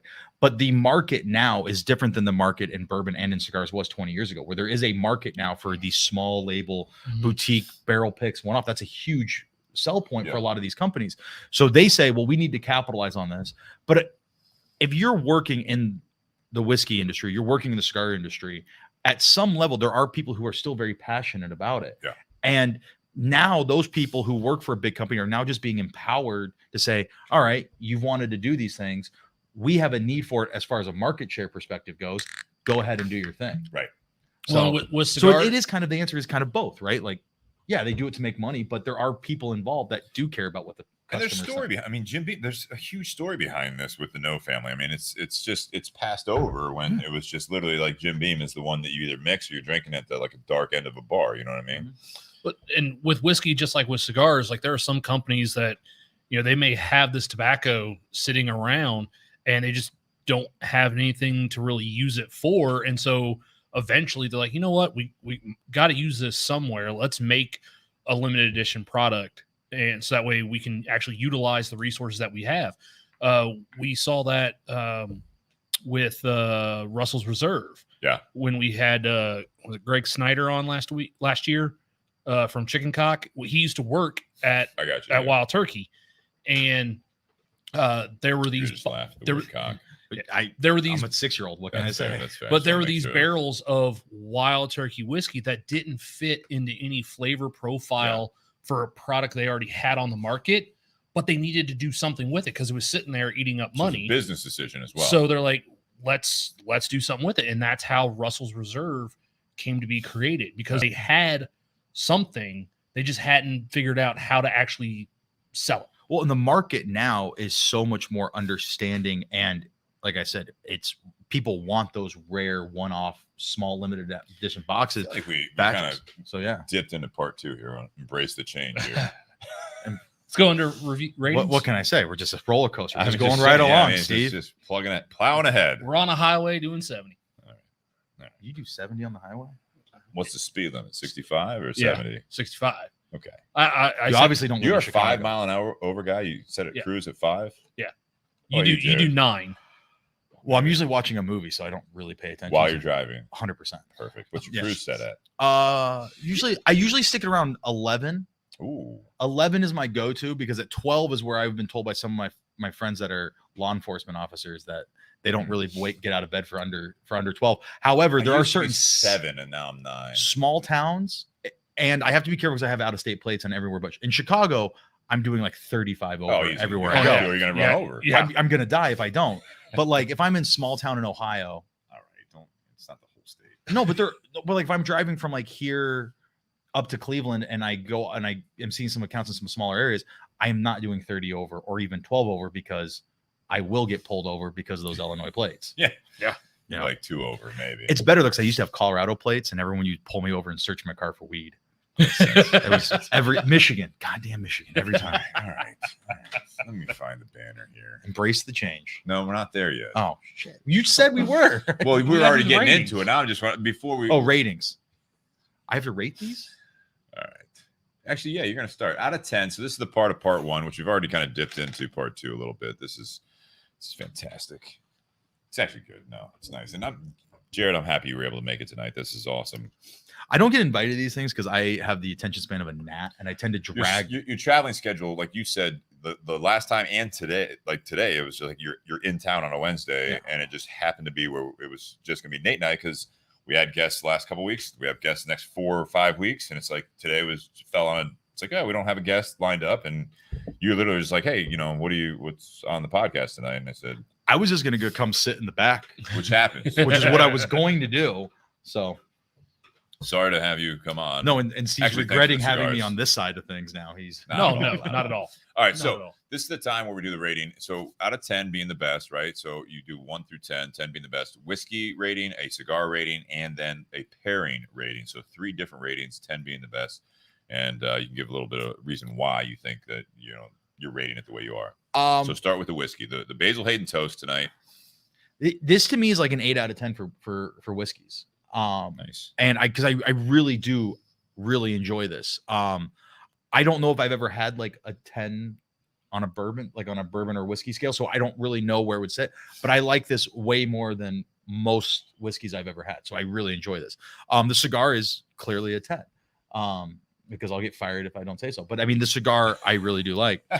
10, huh? But one of my favorite things, so I do pairings every month for our cigar of the month that we do for our ambassador group. And I always do a bourbon as a wine, and then some usually non-alcoholic or a beer, or like a fun pairing, right? And this is a really cool pairing. And I actually think it works really well together. I got the sweetness from the vanilla notes. I think the cigar was missing, and I think it brought out, we initially talked about having a little bit of that. I think that brings a little bit of that out. I love anytime I get caramel, like light caramel notes and vanilla, and whatever I'm drinking, I think it always goes really well with cigars for the most part. The toast on both sides, I think it's a really, really solid pairing. 8. Nice. We'll go 8. Yeah, I think it paired well together. Nate, do you remember who donated the bottle? Was this? This was Scott? Bobby Hirschman and his crew. It was Scott, though, right? Scott, yeah. Scott got this one. Yeah. So last 2 weeks ago. Yeah. 2 weeks ago now, we had Bobby Hirschman as part of the community page. The second time he's been in town, he brought Corey and Scott with him, and it was kind of a whirlwind. They just unloaded a couple of gifts on us, which was fantastic. And then we had one of the other friends that brought about a half bottle of this as well for us to try that night. But then Scott donated this to the podcast, if I'm not mistaken. It was either it wasn't. I think it was. I don't think it was Bobby Hirschman. I think it was Scott. I think it was Scott. Yeah. Thanks, Scott. So thank you, Scott. And I think he may have donated both of the bottles, this one and the Maker's 101. Might have been. All right. So Nate, how about you? So on the whiskey, I'm going to be at a 7. Okay. I'm a little bit more experienced in whiskey than you are, Jarrod. And I'm curious to see where you guys are at on them. So I like the nose on this one. The nose is kind of light and bright. I do get some of the vanilla and oak notes on it. Same thing on the palate. I get more vanilla. I don't get much caramel. I know they talk about it having a deeper, richer caramel. See, at the end, that's where I get this kind of thin, bright note on the finish that it's not a young whiskey, but it almost he said that earlier. It almost, but the finish kind of has a little bit of that note, like that, almost like if it was just put in uncharred oak. Sometimes, like just kind of that bright, high tannin structure. How about the cigar? The cigar, I'm going to be at an 8.5 on the cigar. Okay, good. He's harsh. No, I'll take it. Well, and I've noticed that sometimes I have to be like, there have been so many whiskeys and cigars, especially cigars, that I've been at 8 or higher, and it's because like, oh, this is a good cigar. Well, most people like a good cigar, like it just good, not great, not fantastic. Like a lot of people would rate a good cigar like a 5 or 6. So there's been a shit ton of cigars that I've done that were at least 8 or higher. I want to remind everyone too, like when you see these like ratings in the magazines and stuff like that, where it's like an 88 is like the worst one in the lineup. It's not really what we do here. No, and I think these are like gut type, like those are all structured of like constructions, like 10 points, like there's like 8 characteristics that they're looking at. There's a breakdown of how they come up with out of 100 score. When I look at like rating a cigar, like especially on a 1 to 10 scale, I always say like a 5 is a good cigar, but there's obviously room for improvement. An 8 is a great cigar, but I personally don't know how I could make it a 10. But I'm sure someone there could. A 10 for me is, and it's happened only a couple times where you just smoke a cigar and you're like, this is fucking perfect. Yeah. Yeah. And the first word in your head is not what it tastes like. You're just like, this is perfect. And that's rare to happen. And this is can you read that? Yeah. That's my nickname. The Russian judge. Yeah. I like that. That's cool. But my ratings also bring in a little bit of the price aspect of it too. We didn't even talk about that with this bottle. What does this bottle go for out of curiosity? In the state of Ohio, this is $50. That seems about average. I mean, that seems a little bit above average, but it seems But like last year, we had not crazy, right? You're right. yeah, last year we had the Basil Hayden 10, and that was what, $60, $70. Mm-hmm. And that again, we were kind of surprised. That was an 80 proof bottle. Would you do this over the Basil 10?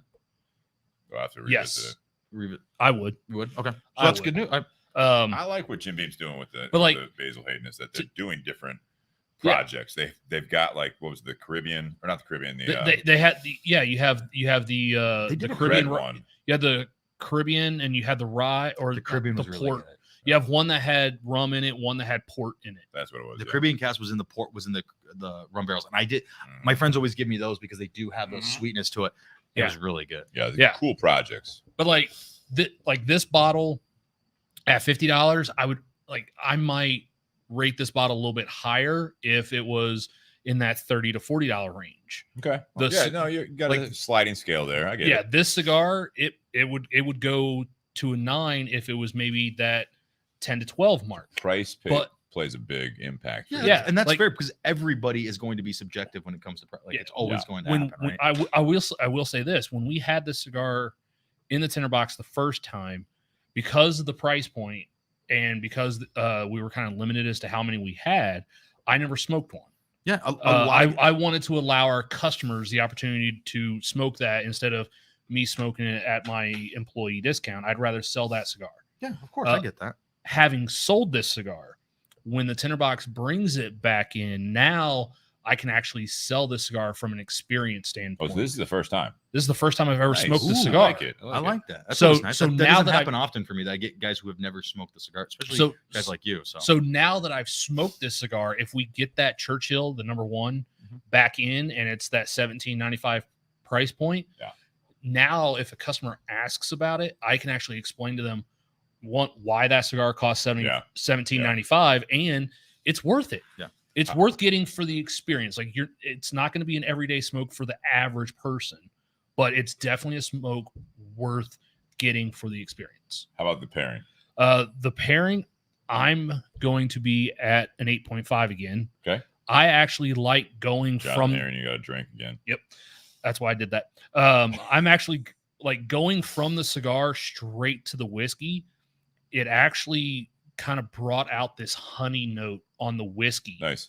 And it actually elevated the whiskey in my mind. I think it elevated both of them, which as someone who used to do pairings for a living, that's the whole goal, is to, find similar things. But when you drink what you're drinking, you smoke what you're smoking, they should both be better because of it. And you should get new flavors out of it. So I always think the pairing, it's either it brings something out or it stands up to each other in a good way where you can taste, what the expression of the bottle should be or trying to do, and you're tasting what the cigar is trying to express to you as well, and they don't conflict. I think that's the bad pairing where they're it's not like, fighting each other. This is good on its own. This is good on its own, and then all of a sudden it's like together they are trash. Yeah, like that's a bad pairing. I think the perfect pairing sometimes it's like meals. Sometimes it brings out more from the other or changes it in a nice way. But I think there's also some qualities there that you can have, just the fact that you can taste both and they don't conflict. They actually just kind of go hand in hand and they just kind of walk the path together. And that is really hard in whiskeys, I find, because they tend to be higher proof and they tend to be a little hotter, especially with cigars. And it's why I always lean towards more rum and wines to do my pairings for, is because they're not as hot. Right. And so that is so much harder to get those good pairings, which I think having that 80 proof makes a huge difference on this. And I had one episode where the cigar, I was like an 8.5, the whiskey, I was a 9, and that was like a 93 proof whiskey.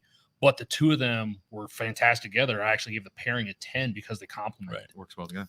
So with the whiskey for me, the Basil Hayden Toast, again, thanks. I think it was Scott that brought it on. We apologize, but the guys from Philly, fantastic having you guys in town. And that was all part of the community. It's from this show, which has been nice to see that grow. And these guys literally, I don't know, Jared, we didn't talk about this. These guys literally come into town twice now because of the community. That's awesome.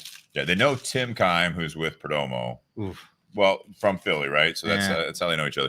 But it was one of those things that they came into town, and that's now twice, and they're coming back in March too. So anyone, and like Sean Anderson, who's been listening tonight, he's from Tennessee. He came in town for some other things. He was on the show when he was in town, and again, it's just great. That's awesome. But the whiskey, the Basil Hayden Toast, I'm going to give it an 8.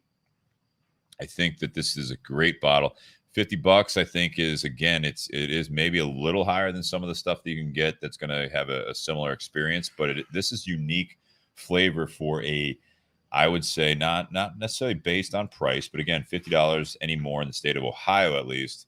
This is kind of what you're looking at right now. It's anywhere between, I'd say, 35 and 60 is your average price right now. I know it's kind of a wide scale there, but I mean, you're looking, call it 40 to 60. So if you're getting a bottle at 40 or $50, that's what I'd expect to pay for a bottle of bourbon right now in the state of Ohio, for the most part. There's 29, there's some, you can get Old Forester for 20, and stuff like that. But I mean, you're looking at $40 on average, I'd say, anymore for a bottle of bourbon. Even the local stuff, like we got Watershed coming on next week again. Their stuff is $40, $50. You know what I mean? Yeah. It's just what you're paying. Not the bottle that we're having next week. No, but that's a unique bottle. I'm saying like their new 4-year blended bourbon is $39.99, and their bottle and bond is $49.99 for a fifth. I mean, this is just what you're paying for these things. So yeah, 8 on that one. I think this is a very drinkable whiskey. This is a enjoyable whiskey. This is not going to be that. If you're looking for the barrel proof, clearly this is not the bottle for you. I think they did a nice job. The marketing on the bottle is fantastic. I think it's a very attractive label. It's got that, what we call it, the belt, that kind of metal belt around it. So even in that, kind of like with the cigar, I mean, this bottle is, it stands out. I mean, if you were to give that to someone, they would be pumped. Right there, that metal band around it is just very, very eye-catching and just impressive, I think. Do you like this whiskey more than the regular Basil Hayden? Yeah, I do, but I wasn't going to compare it. I'm going just basically, objective on this bottle alone. But yeah, if you're going to look at the Basil Hayden, if you like Basil Hayden, I think you're going to like this maybe more, just because I think it's a little smoother. It's a more balanced bottle. You agree? More balanced bottle. The cigar, this is a tough one, honestly, for me, because knowing the industry that the cigar industry has become, this cigar is, even though this is a very traditional blend, we talked about it already, this is one that I would give an 8.5 to 9, because I like where we're at with the cigar. And again, $15 is not an extraordinary price.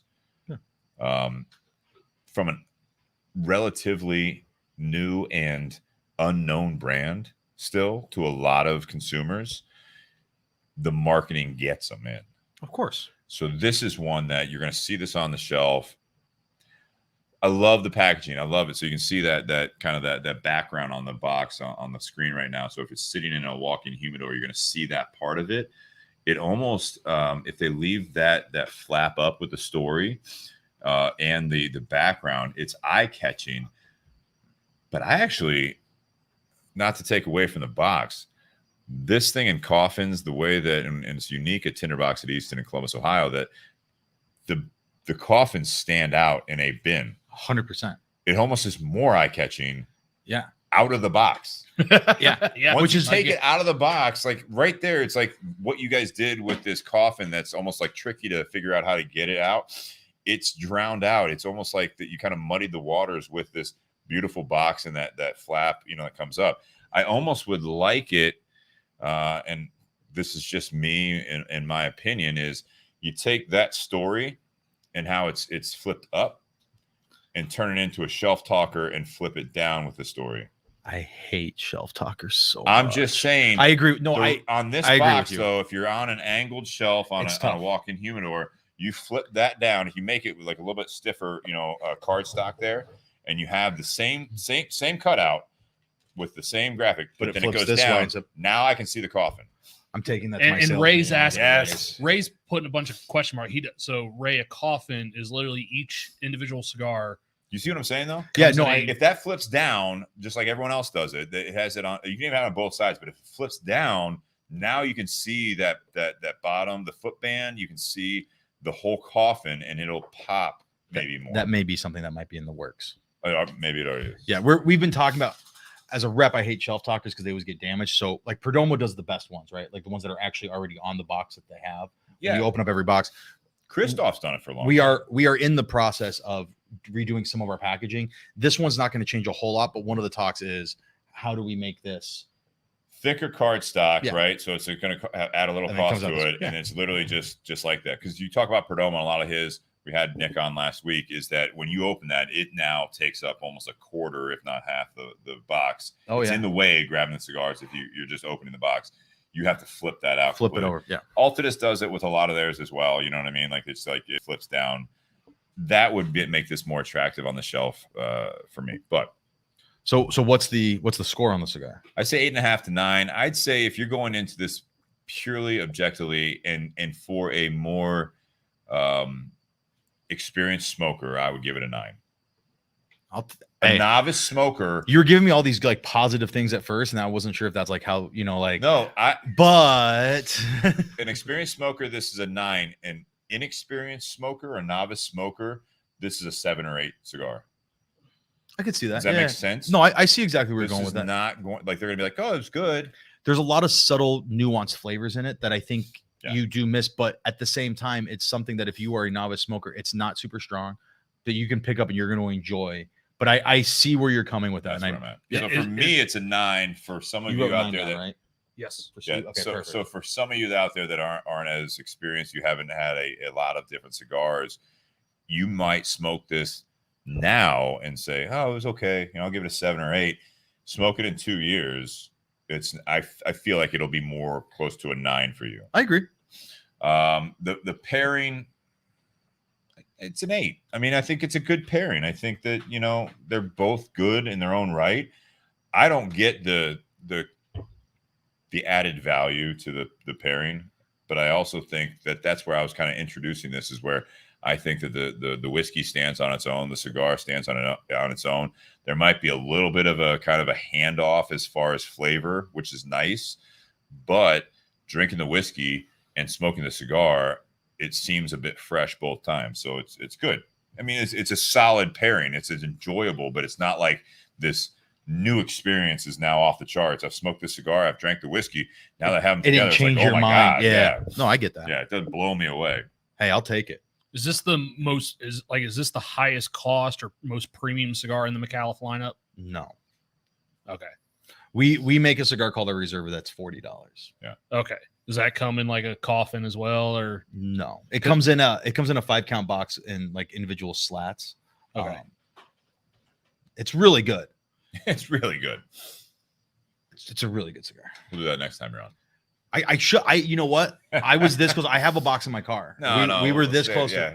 We were this close to doing it, but the Leyenda This is is a good. special. This is a special cigar. I think it is. Again, I think it's an overall smoking experience. From Ray's out there saying, and I agree with him. You're paying for the packaging. You're paying for that, and all you do is end up throwing it away. I get that, but again, you talk about that experience. There's a little bit of that.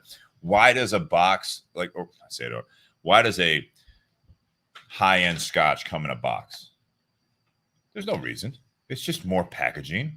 You don't need that. Why does something like we had Angel's Envy that the 2020 cask strain? comes in a wooden box Oh yeah, and it's gorgeous. yeah. That's experience. There is no added value to the juice in the bottle on that.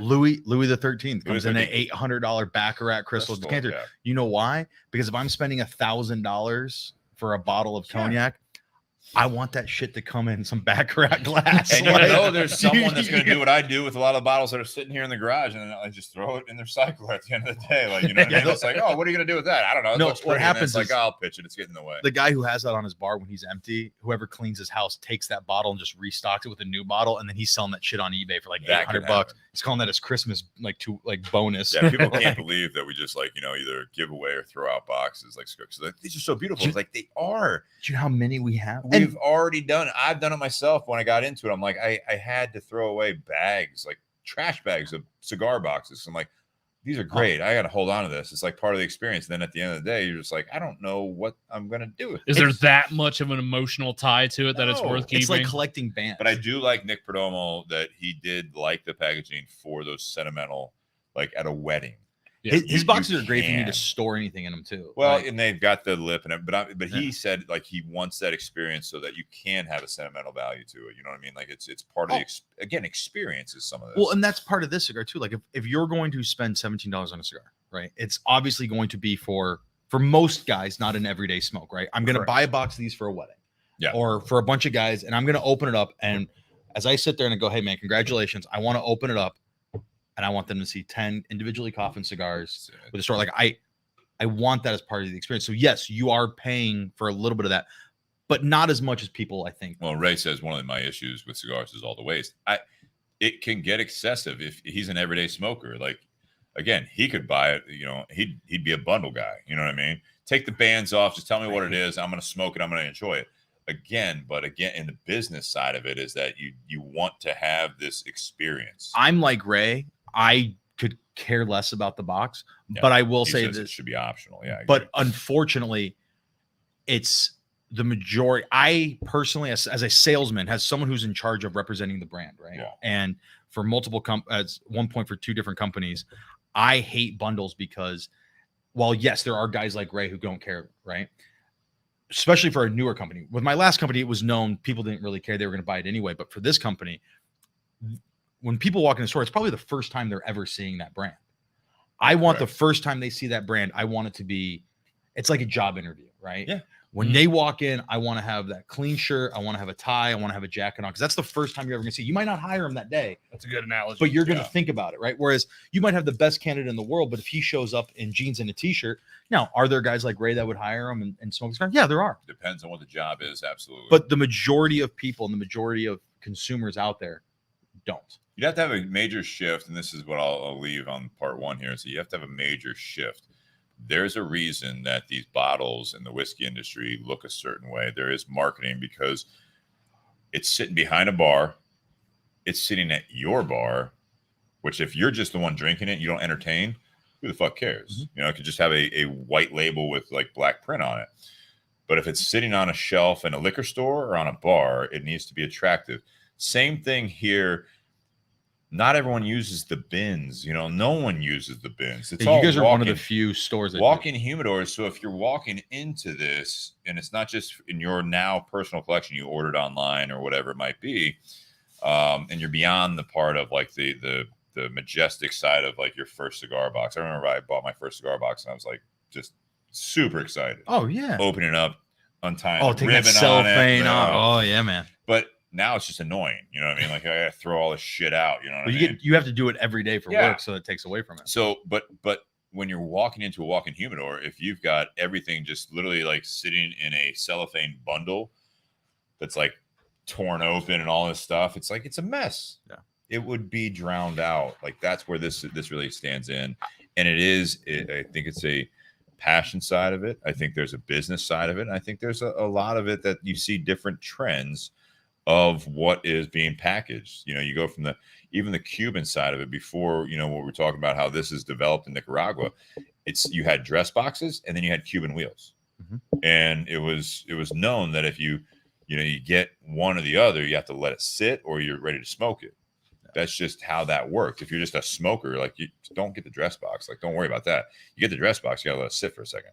And while there are guys who obviously like Ray who, you know, say they don't care about packaging, and I really think that consciously he could care less about the packaging. He's at a point he doesn't. There are, at the end of the day, when you walk into a humidor, if I'm asking you to buy a $17 cigar, I have to back it up behind it, right? And one of the things too is I have to catch your eye. Like when Camacho sold to Davidoff and they did their new packaging with the really bright packaging, I hated it at first because I don't like this big bright boxes. But every single humidor I would go into to go see and do count visits, the very first company I saw when I walked in that humidor, because I could see them from across the room, as I would see these bright teal, they had blue those stands and everything else. And you'd ask people, well, what Camacho do you smoke? Oh, I smoke the yellow one. I smoke this. And so while that packaging subconsciously might not have made people buy more, it made it so much more recognizable. It's a logo for them, right? Like this is our logo for the Leyenda. The Nike swoosh is a logo for them, and you need those things. There's a little bit of the fashion that goes into the Davidoff white bands, the Opus X, So all right, with that, we're gonna take a quick intermission for those listening on the audio only. Make sure you check out part 2. I want to thank our sponsors, Tinder Box at Easton in Columbus, Ohio. They do and will, they did and will carry the Leyenda, and they do carry some of the Bold series as well from Micallef. So check them out. And then also Altadis USA. Thank you to Josh Bentley, who's a frequent guest on here. Don't. Josh is great. I didn't wear enough pocket squares for tonight. No, I got a epic blue one for you. But no, yeah. But thank you, Altadis USA. Great supporters of the podcast. We greatly appreciate that. Check out all their great brands behind us: Romeo Julieta, Monte Cristo, H. Upmann. I have some Romeos, but I think we're going to be smoking the Micallefs here, right? You can smoke whatever you want in part 2. Do Micallef. We'll talk about this. Is this Sumatra? Are we allowed to have those? I'm smoking the Herencia. Yeah, Herencia. Whatever. I have cigars. You have cigars. So you're in the industry. And also BS Cigar Company, the gold and silver are available as well. So check them out. Appreciate that. And then also patreon.com. I said it in the beginning of the show. If you guys are just listening now, I do want to say that we got some exciting news coming up. Hopefully, I know I've been talking about it, but the merchandise store or the whatever is going to be up hopefully in the next week or so. My goal is talking to buyjack.com, which is who's going to be supporting all that and actually shipping directly to you. They're going to have 2 sites, one for everyone else and one for the Patreon members, and I'll get you all that information. But we're trying to get it live by hopefully the end of Sunday is what the goal is. So that is something that, again, working with a company that's still kind of a small company, small business, but something that's really going to make it easier for you guys. So if you see a shirt that we're wearing, you don't have to do anything special. You can just buy a shirt. Not the blue one. Oh, yeah, maybe I'm not. going to get this one on. Don't worry. St. Patty's Day, there'll be a green one. Probably. There's going to be a green one. And so that's, yeah. So we're going to do some nice one-offs, actually. So it is going to be nice. You guys are going to be, hopefully, once we get all this thing going, and for you Patreon members, you're going to get a special price on it as well. So obviously the $5, $10, $25 a month, whatever you guys are doing, there'll be some other things coming up. And I know this is a long time coming, but this is going to be cool where if there is, so, for different causes, different months and stuff like that, all we got to do is I'm going to work with him and just say a new color scheme or a new design. And for the month of whatever, I'm looking forward to one that I actually have planned out is for Patty's Day. We had it last year. The prototype of the green one is that I'm going to do something with every green shirt we sell, and it might be a couple bucks more, but a portion of the proceeds is going to go towards St. Baldrick's Day. St. Baldrick's Foundation, which is for support of children's cancer research and everything else. So we can do things like that going forward, and that's what I'm excited about. And you Patreon members have really, really pushed the envelope for us to be able to do that. So it's just a matter of logistics behind it and making sure that we get it all right. So appreciate that. Patreon the porn site? That's OnlyFans. Oh, okay. If you want to check that out, OnlyFans.com/ That's the Jarrod BS Saunders. / Jarrod Saunders. Well, I use my stage name. What is that? Jarrod Saunders. It's the same. I want to make it more personal. All right, guys. Cheers. Happy Whiskey Wednesday. Cheers, guys. Sorry. Your fans really enjoy the personality. That's all it is, man. Clear. All right, we're gonna do a quick intermission. Anyone need restroom? No, I'm good. Bottle, would you? Oh, bottle? Yeah. Nate, you're getting at it tonight. Are we still live? We're still live. This is intermission's live. Yeah. Oh, okay.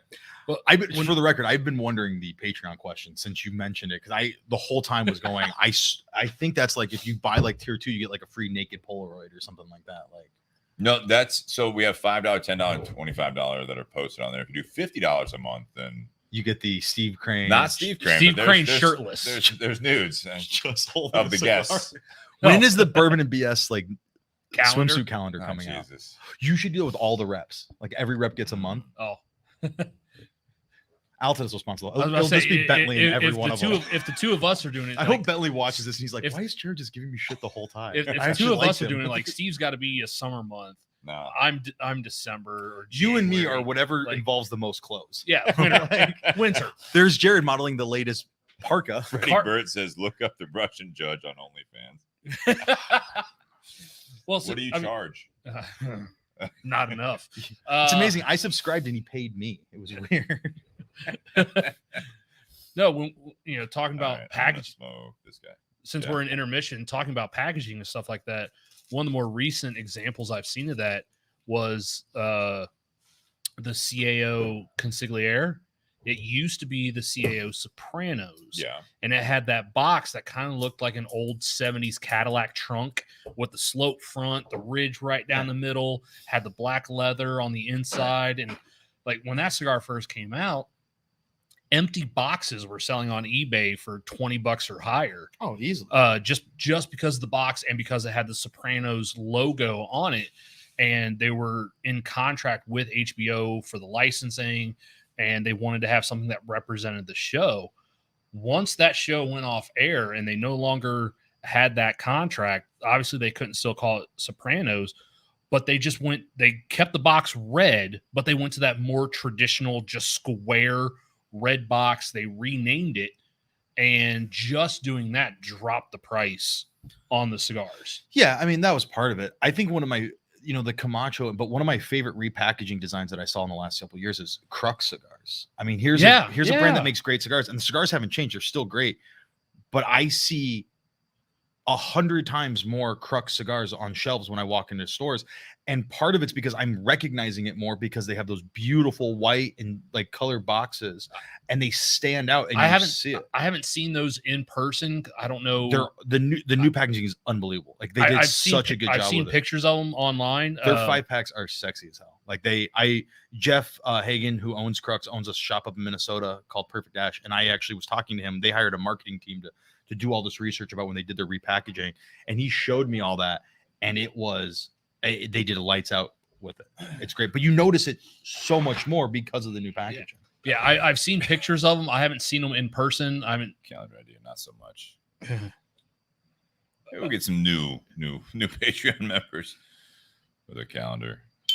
I don't think a calendar is a bad. I mean, obviously not a swimsuit calendar, but I don't think a calendar would be a bad idea. Yeah, if we did a swimsuit calendar, I'd probably still be wearing a t-shirt. Do you wear a t-shirt at the beach? No. Thank God. Oh man, I was gonna take the over on that bet and say he probably did. No. It's just you shouldn't. Hey, can I say one positive thing for this? One company we did only negative things. Well, we did not bring up the old company at all. Not yet. It never. Nate Part two's coming. Why would I bring it up? It was never part of the conversation. Part two's coming. Well, I know, but I wasn't sure. Trip down memory lane. If you no, I don't just willy nilly bring it up. Part two is not embrace change. It's I'm past. Live in the past. No. Well, no. It's funny. I'm past.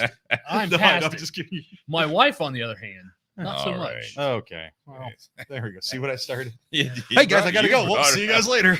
You brought it up, man. If my wife ever runs into all right, hey, JC. Easy, yeah, okay, easy. Ooh. Easy. Can we beep that out? Pull up. No one's listening. If my wife ever ran into 10 people don't care. If she ran into him, it turns into like 5,000. Cool. No one's listening. Someone tweets out, "Hey, guess what they're talking about on the Bourbon BS podcast?" Jarrod bashed Bentley for 20 minutes. And yeah, but that was all in fun. No, it was. I like Josh, man. Who doesn't? Probably someone. His list is shorter than mine on people who don't like him. Probably. than most, actually. Mine's just Tinder Box at Easton, so it's. Oh wait, no. It's so funny. Like I got a lot of birthday wishes today, right? Yeah. Well, which is nice. Facebook birthday wishes. It's like people that from your past and people that you. They send you a message and you look at the receipts, and the last time they sent you a message was 1 year to the day before, where it's like, "Happy birthday, Steve. Hope all is well." My uncle did, and some other people but that's nice though. It's life gets away. I'm saying but talking about Bentley is that his mother-in-law actually, who listens to the podcast every week.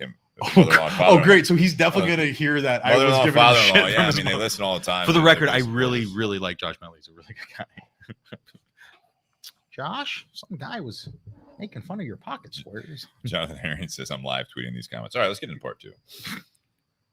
I haven't seen Herring in forever. He's in Texas. Well, that would make sense. Why? He lives in Texas. If you're on the Bourbon and BS community page, he hasn't really posted a whole lot of pictures of him, but he's been week 9, I think, of his journey of fitness and nutrition. Great, another rep getting skinny so I can keep. Bro, he posted a picture today, and the gray shirt of this, was hanging off of him. Hanging off of him. It's amazing what happens when you get past that freshman. Cindy's right there. I think you're all bashing Josh because you're jealous of him. 100%, Cindy. Cindy. Now you chime in. 100%. I didn't know if you were listening tonight, and sure enough, thank you for the birthday wishes. By the way, that was very sweet. I can't wait for the text from Josh tomorrow. Be like, so guess what I heard last night? Of course, I didn't know she hasn't said anything all night. Said, Oh. now I'm actually turning red, and you're the one that should be embarrassed. We love Josh. He takes care of us and does a great job. He works hard. Fantastic. Works hard, but we're cigar reps. I mean, Is ready? Yeah, let's see if I can put my foot in my mouth a little bit more in part 2. Here we go. Pour more. Cut this down a little bit more. That's my fault. I thought Josh was texting me. I was like, geez, getting out of hand here. And we have a live video guest. Josh laying in bed. He's done that before. All of a sudden, message like, "Hey, can I join?" Yeah. Send me the link. The best was actually I had when Tyler Jones was on, like the first time when he was with Espinosa. Oh yeah. And it was during the intermission, and he was talking about some sort of bet or whatever, or yeah, that he had with Eric. Dominoes or something like that. Oh, he was trash talking Eric's Dominoes. Yeah. And so I texted him on the side over here. I was like, Eric, hey, you mind coming on? Like, are you free or whatever? Oh, look, we have a special guest. I did, yeah. Yeah. Tyler's sitting in your chair, and sure enough, it's like, and Eric Espinosa's on the screen. He's like, hey, Eric, thanks for joining us. Tyler was telling us about this, and he's like, bro, no. It was great. Hey. Yeah. Cindy says, better move on before you say something you shouldn't. A story of my life.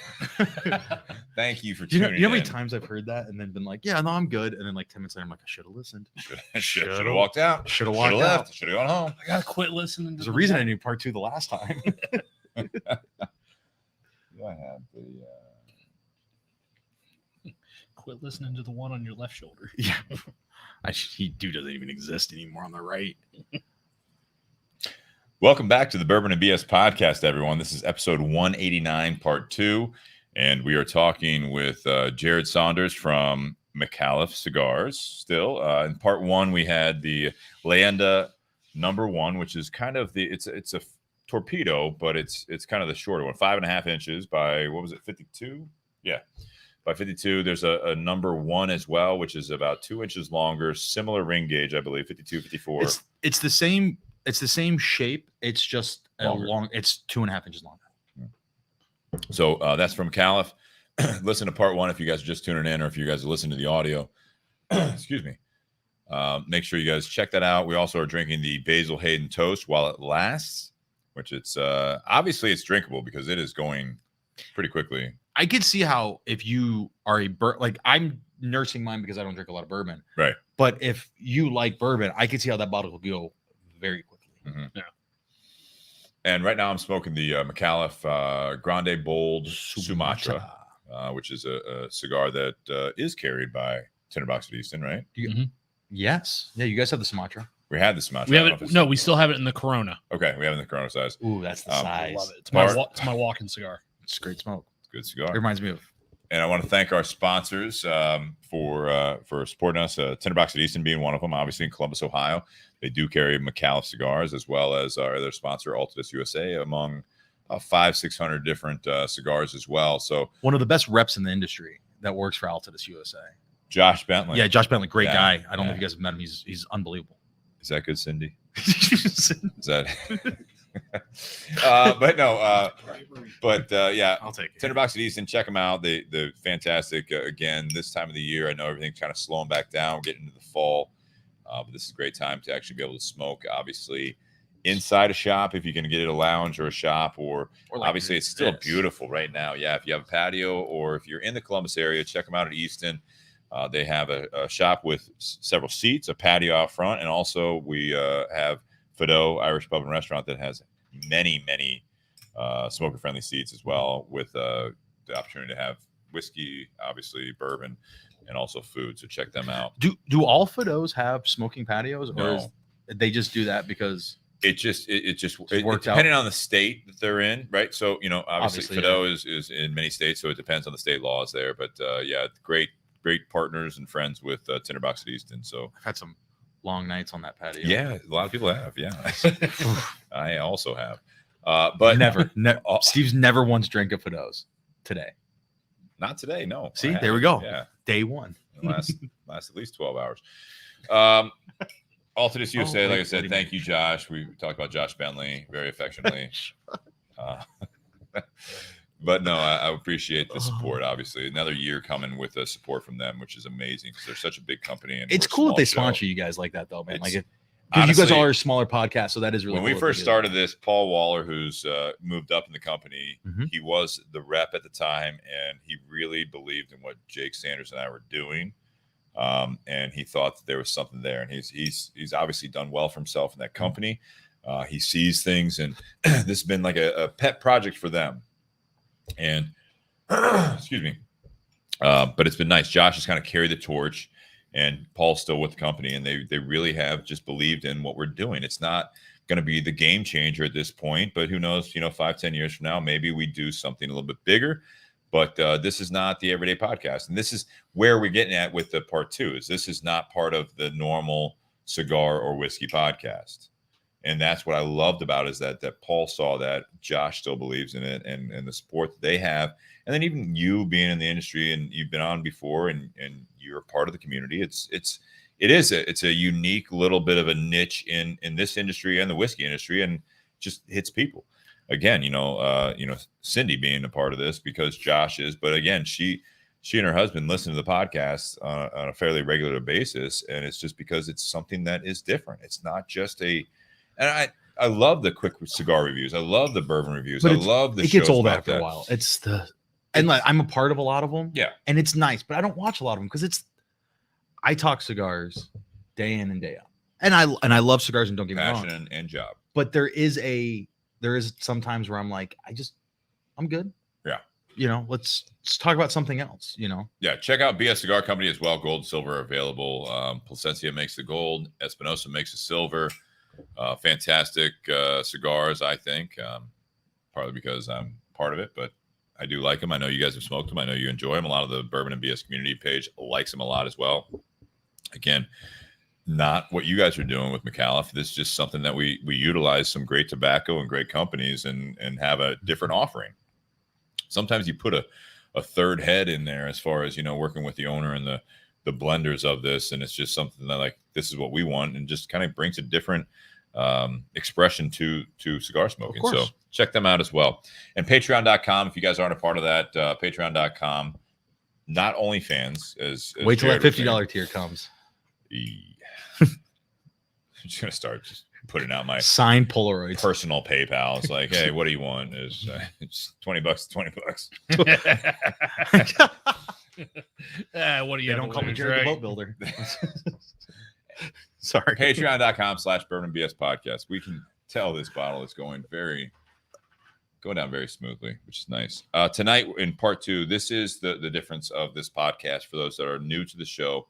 This is where we kind of go beyond the BS. This is where it is. You've had some drinks with some friends. You've had some smokes with some friends, or it could be complete strangers that you've become friends over the cigar, over the bottle, and you start talking about other things, right? Mm-hmm. There's always something going on, whether it's be in the world, it's a hot topic, or it's something that someone's going through. So my favorite part about the cigar industry is this aspect right here. And that's where we model it after, is honestly is the fact that it's like, as you're talking to people, you get to know them, and all of a sudden it's like you see them again, a week later, and then all of a sudden it's like, hey, what do you do? And now it's like, I always say, it's who do you call if you need something done around the house that you don't know what to do?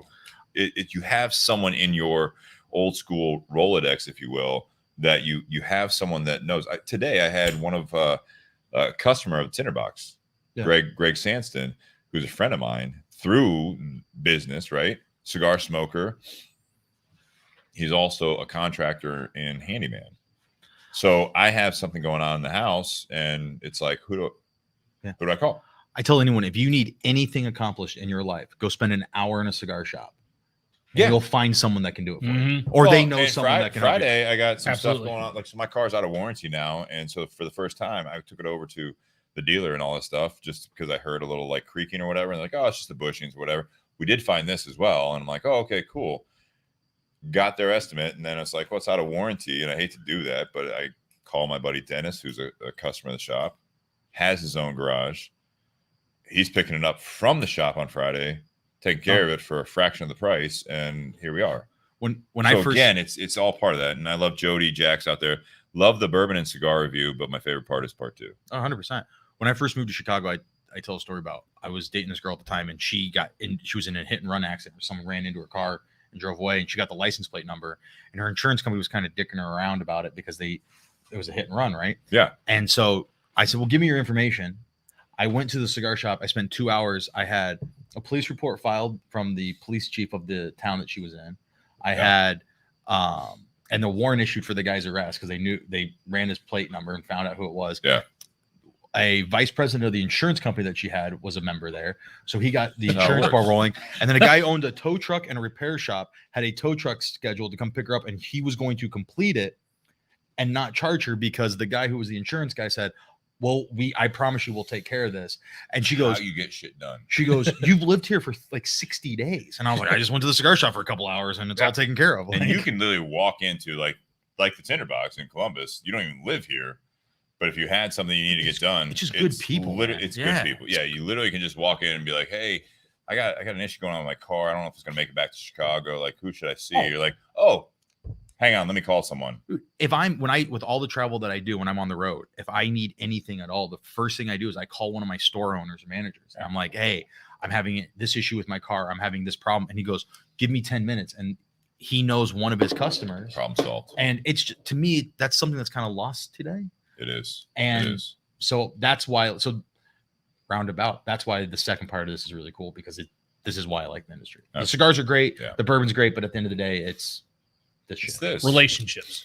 Ray says, I thought creaking came standard on every Cadillac. Well, nice thing is it's a GM American product that if the prices are cheaper than your Porsches and whatever you drive now, Ray. I do like those caddies, man. You know, I like my car. But it's a 2013. I mean, it's getting some age on it. So wear and tear happens. I wish I ever could last me that long. It's a 2013 that I think I have. I just passed 63 or 65,000 miles. Yeah. Well, he lives 2 minutes from the shop. So. That's right. I did that in a year. It's awesome. Yeah. It's awesome. Must be great. But things like bushings and like seals and gaskets, like, shit goes on. It happens. All right. Thanks, Ray. It's a great car. It's a good car. All right, so tonight we're going to be talking about embrace the change. This is something that when I'm thinking about the topic tonight, today is my birthday, so I turned 41 today. Don't look a day over 40. Actually, not quite a day over 40. That makes sense. It's going to shave my head. It helps. No, but so you have these things, and we try not to talk about the whole 2020 thing as much, but there's a lot that can be talked about that.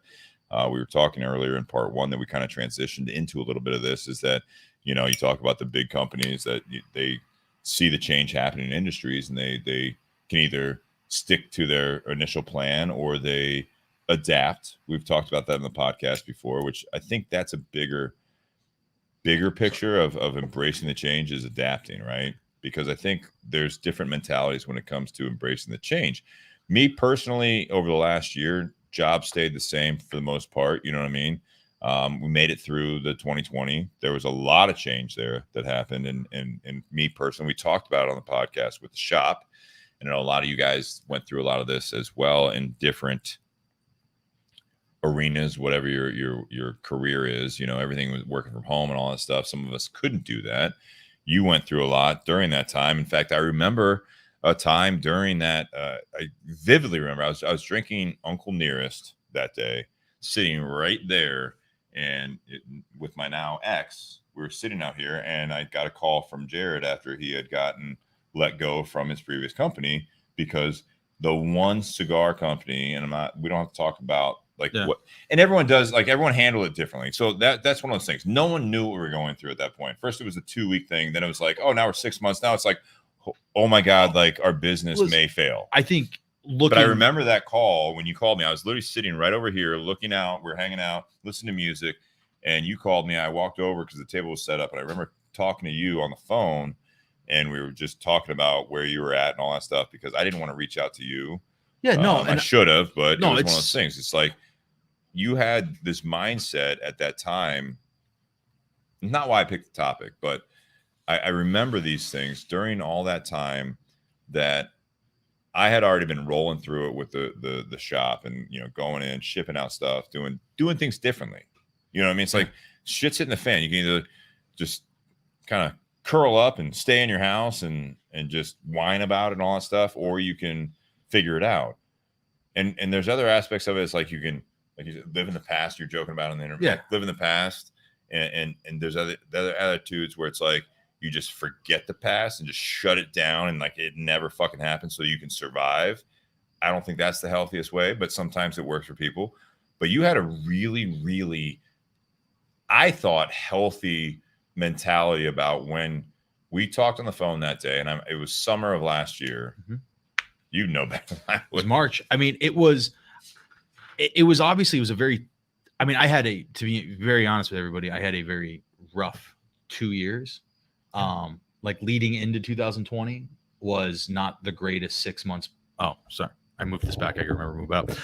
Moving in the 6 months leading into 2020 were not, starting in November of 19 was not a great time for me anyway. And I was going through a lot of personal changes that were out of my control, living situation, things like that. But then the toughest part at the time was, hindsight 50-50 looking back, the layoffs that company made complete sense. Company didn't have a lot of inventory.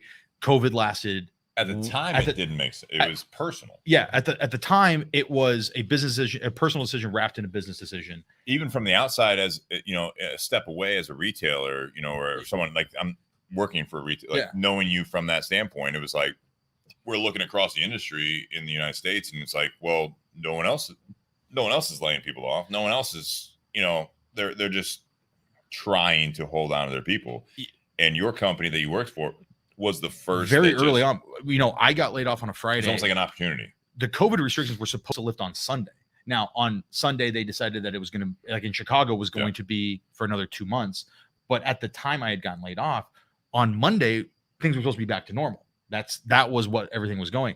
So at the time, it was obviously a very, like, what is happening? And listen, I think anyone who gets laid off or fired from a job, it's not the greatest feeling in the world for the most part, especially one that I put 6 years into. I built a lot with it, and I really was passionate about it. But it was a business decision that they made. At the time, I didn't agree with it. Looking back now, how COVID affected 2020, specifically for that company and our industry in general, that decision makes sense to me now. But at the time, no one knew that was going to happen. No one knew what was going to go through it. But for me, I was very fortunate because I knew relatively quickly that I was going to be making the transition to Micallef Cigars when I got laid off for my last company. So with the topic at hand, like embracing the change, and that you didn't know, I don't think at the time, or at least you didn't tell me about it, if I recall. I hadn't made the decision yet. So that was one of those things. You said you had a couple things lined up, right? You're absolutely right. It was different than based on necessarily performance or like what you were doing. It was shadowed in a sense by the overall outside things going on in the world. But I still remember, and that's what I'm again going into this. I didn't even think about this, but as we're getting into it now, a couple glasses of whiskey. Now I'm thinking about that day that you called me, and it's so vivid. That again, I remember the bottle that I had sitting here because I remember taking a picture, and I forget what I was smoking that day, but I remember that, and I remember that you called me, and I looked over, I said I got to take this call, because I was like I hadn't talked to you since I knew that you had been laid off, and we talked for a short period of time, and you just had this. It was almost like you were still working, like you were just like. Again, I don't own the shop. I don't write the checks to whoever you work for, but you were kind of.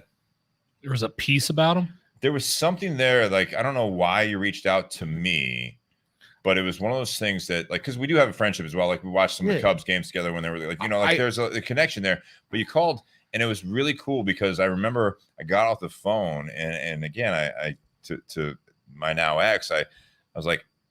She's like, who was that? I was like, oh, it's Jarrod. He was with he got laid off. It's the only one. We're all really upset about what they've done. And she had asked me, like, how is he? And I was like, he seems okay. Well, so I gave myself when I got laid off, I knew one, that was the smallest issue in my life at that time, was getting laid off. We had found out, and a little side note about me, we had found out my dad had cancer, esophagus cancer, like 6 months before. Yeah. He's great now, and he's fine. He's cancer free, and that's great. Congrats. But at the time, that seemed like such a small thing to me, right? That I got laid off. Now, I gave myself 48 hours to feel sorry for myself. And I got laid off on Friday, and I said, through the weekend, I can feel sorry for myself. I also made some changes, like I didn't allow myself to drink until I knew I was going to be employed, because I knew what would happen, right? Like I'm stuck in a 500 square foot apartment in Chicago, Illinois. I can't go out anywhere. You drink yourself into a hole. I have a great selection of wine and booze. I knew what was going to happen. So I said, I'm no booze until I know that I'm going to be set, right? Because I know my personality. But I made, I did. I felt sorry for myself for Saturday, all day Friday, Saturday and Sunday. But I told myself Monday morning, finding a new job is my new job. Mm-hmm. And I had to do something to keep myself busy, because I could have sat in my apartment and just kept feeling sorry for myself. But if I would have done that, my rent's expensive. I wouldn't have been able to afford to do it for a month.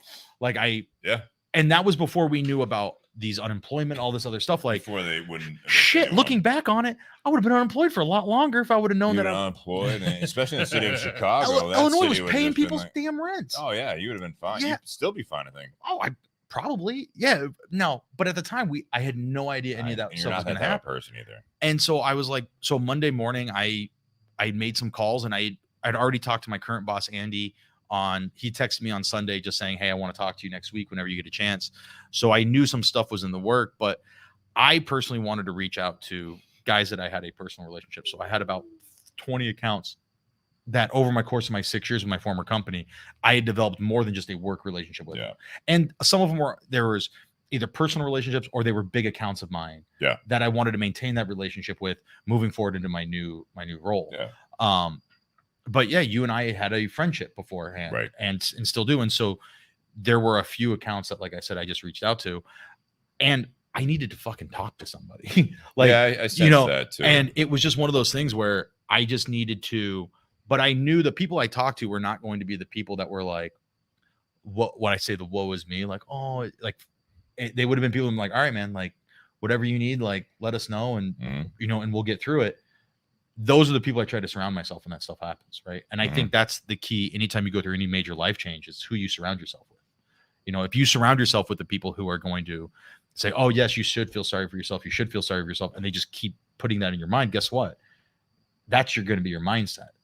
But my mindset, I couldn't afford financially or emotionally to be that way. Yeah. So I couldn't surround myself with those people. So I had to pull yourself up by your bootstraps and just I had to figure shit out. Yeah. Too. Yeah.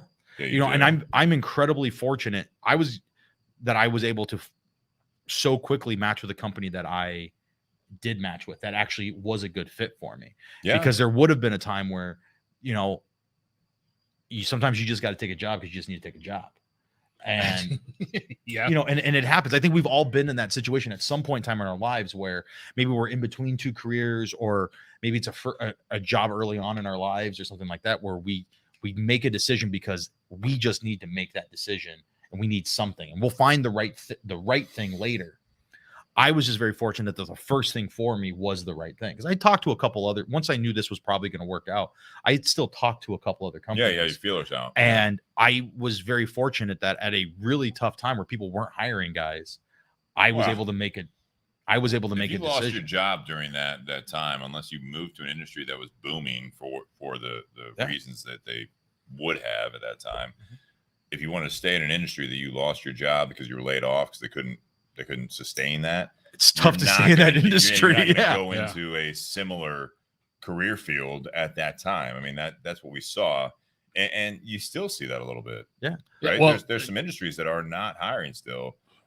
Well, when I went through that similar experience, that was on a Sunday, and literally the next day, I'm on the computer applying for any job that was out there, Yeah. really. Oh, I I mean, did there- the same I- thing. I was looking I- at changing career. Like, do I need to get out of the cigar industry? 'Cause Yeah. listen, I have a great job and I get to drive around, drink and smoke and hang out with you guys for a living and get paid for it. And that is unbelievable. I'm so fortunate. Drinking while driving.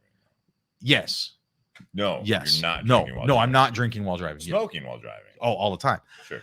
But, Wanna there was a clarify. big part of me that, I traveled 250 plus days a year.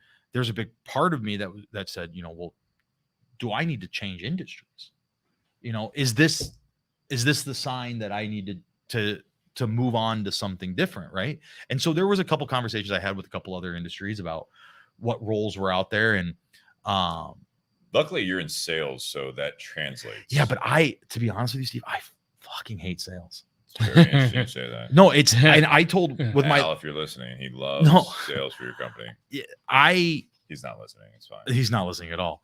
I did send him it.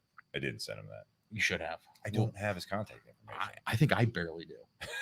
But when I took my last job, I remember sitting with my manager who hired me, and I openly told him, I said, listen, if you're looking for a guy who's going to make 100 cold calls a day, it ain't me. Like that's not, and I want to be very upfront and honest. Like, that's not my thing. I was like, but if you're looking for a guy who will maintain relationships There you go. and build a relationship with, at the time of where that company was going and what they had gone through, that's what they needed. Is they needed someone who could build relationships because they didn't have products. So selling was subtle, but that's what I was good at. Right. Like, Yeah. it's through building the relationships with you and some of my other accounts. Like, I'm gonna go off a little bit and no, go ahead. real quick. Some of the comments here. First, we're talking about your situation, right? And people are talking about standing by your employees. And Jonathan Herring says we got a couple of loyal listeners right now. Jonathan Herring, who's with Forged Cigars, actually, he's been on the show before. To me, what makes sense is standing by your employees. And then Ray said, and I like the viewpoint of both of them, is I think everyone would agree in a perfect world, but standing by your employees can also mean trimming down to protect the majority. And then Jonathan says, unfortunately, they cut the majority of my situation. I guess I know too much about the situation. And he's talking about your situation. And John does right? know. John does know a little bit of the situation. And being in the industry, we do. He currently works with one of the guys that was caught up in the. Correct. And Ray says, I think most of us have been on one side of that or the other, and I think we have. And there is a point where it's a humbling experience. It really is. I've gone through it. We talked about it on the show before, not as much recently, but the reason I'm in the cigar industry is because it was a hobby of mine, and I made relationships, and I had spent 10 to 12 years, honestly, in a different industry. It wasn't the industry, but the company. The path I was at had hit its point, right? And to be honest, here's the thing. To this day, I hold no ill will towards my former company. Like, I really don't. There were some things that I think could have been handled better, but I think that happens in everything, right? I will never fault a company, especially a small family-run company, which is what that company was, for making what they thought was the best business decision for their family to protect their family's financial future. And I will not hold against them. Now, in saying that, I might not agree with all their decisions. I might think that they can make better decisions. Let me ask you but this. my name's not on the paycheck. My name's not on the door. So let me ask you this. Would you work for that company again? I would not work for that company again, but Why? not because of that. I had plateaued at my job there. The problem with working for another small manufacturer like I was at, is there was no other jobs for me to have. I'm a guy who There's no growth. Yeah, for me, I personally succeed when I see growth. Yeah. When I have to have growth. That company had openly been honest that they were going to cap their production levels out. Yeah. And we were already exceeding it. And the only other role in that company for me, because my last name wasn't the same as the owners, was my boss's job, who wasn't going anywhere anytime soon. So I was there for 6 years. I was the longest tenured rep in this territory for that company, ever for that company. So for me, I had honestly been looking for a reason to move out. I was just looking for a better opportunity, right? And an opportunity that fit me those better. are times, and I want to say this, Jonathan, you're listening right now still, says cigar sales does not translate to other sales jobs. Please leave on the comments why you think that, because it's interesting, that comment. you talking about that is, I had a similar experience about that. Is this happens with a lot of, I think, jobs, is it's either me or them. Mhm. And a lot of times you let them make that call. Yeah. Right. So this is something that I think, if you want to, we can stay on this, but I think that embrace the change sometimes is, on this note, this happens in personal relationships as well. Friends, romantic relationships. A lot of times you stick it out and you're like, yeah, Because it's easy. It's what you know, right? The devil you know is better than the devil you don't. In some, that's how I always fear of the unknown. You don't want to hurt someone. You don't want to be hurt and all that stuff. So you just kind of coast, right? And it's not always sometimes you're coasting on a bumpy road. You set the cruise, but like the whole time you're doing it, like cruise shuts off. But I you know hit a this big bumpy bump, road. I know what bumps I'm gonna get. Yeah, and you know that the next road you get on, you're gonna probably hit a bumpy road, or you assume that you might hit a bumpy road, right? That's the thing. Talking about this with the career side of it is that with Micallef and all that stuff is you might hit a bumpy road again. You might get that ceiling again, which is fine. Yeah. That's why I asked that question. Would you work for that company again? I look at that as, again, I look at that. So I was like, kind of, once I decided on the embrace the change, any of these topics that we do, all you got to do is punch that into a Google search. And all of a sudden, it's just countless shit. You know what I mean? Because everyone's talked about some of this stuff. Everyone's got viewpoints. There's studies out there about no matter what we're talking about. But again, it's. I love what you said, is that you were able to reflect back on this, and you were able to say, I don't necessarily agree with it, but I understand it. Yeah. I mean, you want. It's at first, yeah, maybe you have a little ill will, like, yeah, fuck them. I hope. I hope. Hey, you would have asked me this question on like the Monday following it. I would have told you the company name. I would have told you my boss. I would have. But when you called me that day, when I was sitting in the garage right over there, sipping on that bottle, it was, and things were like, I was still clearly, I think it was a weekday, so it was like we weren't full go again back in the shop. But it was like, so I did my shit, and I was sitting here, and you called me, and you were already at that point where it was like, you didn't talk bad about the company.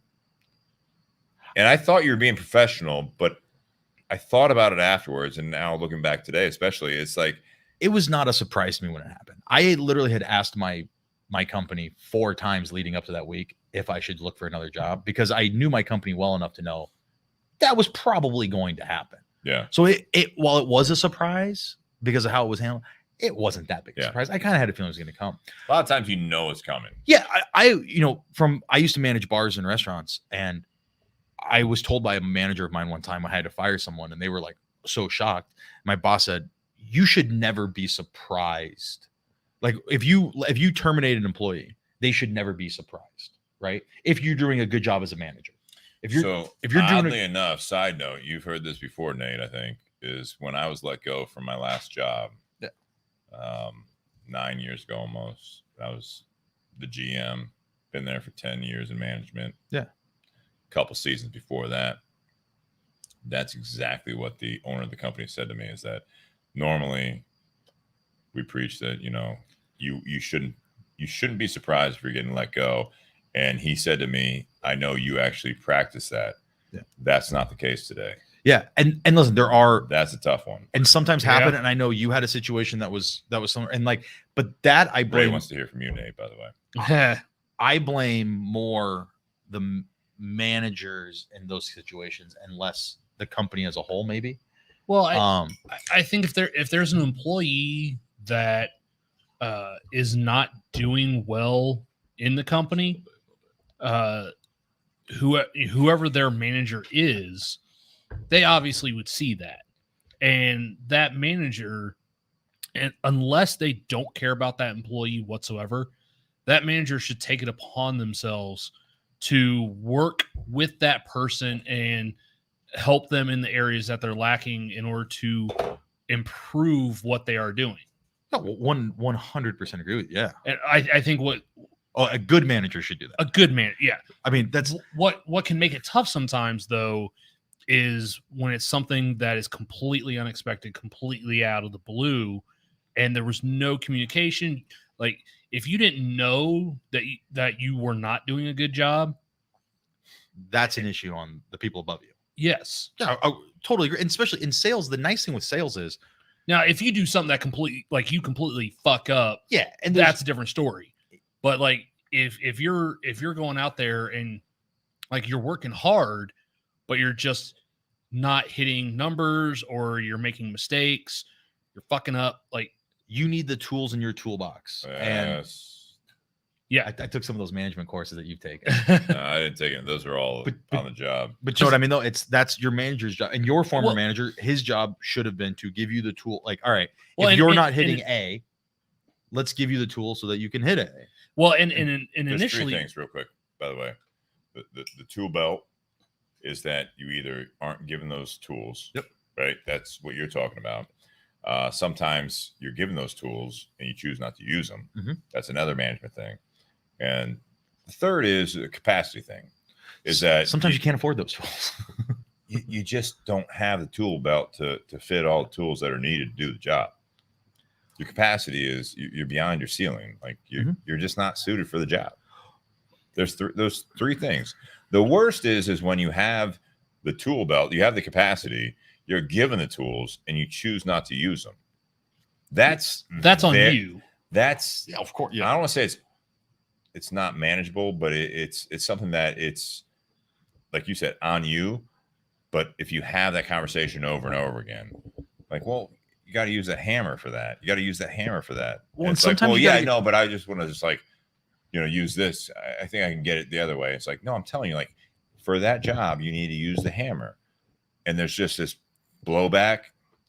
There's nothing you can do there. My issue was, so that was my first time. So I had worked retail for a little bit in the industry before that job, but I'd never actually had a sales position in that job.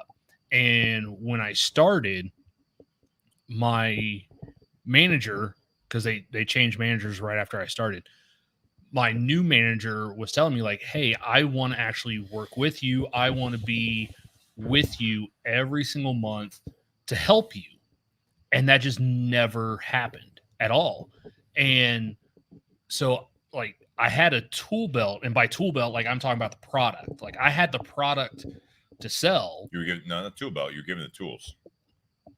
But no, I wasn't given the tools because I never had anyone other than my first couple weeks of training in the industry.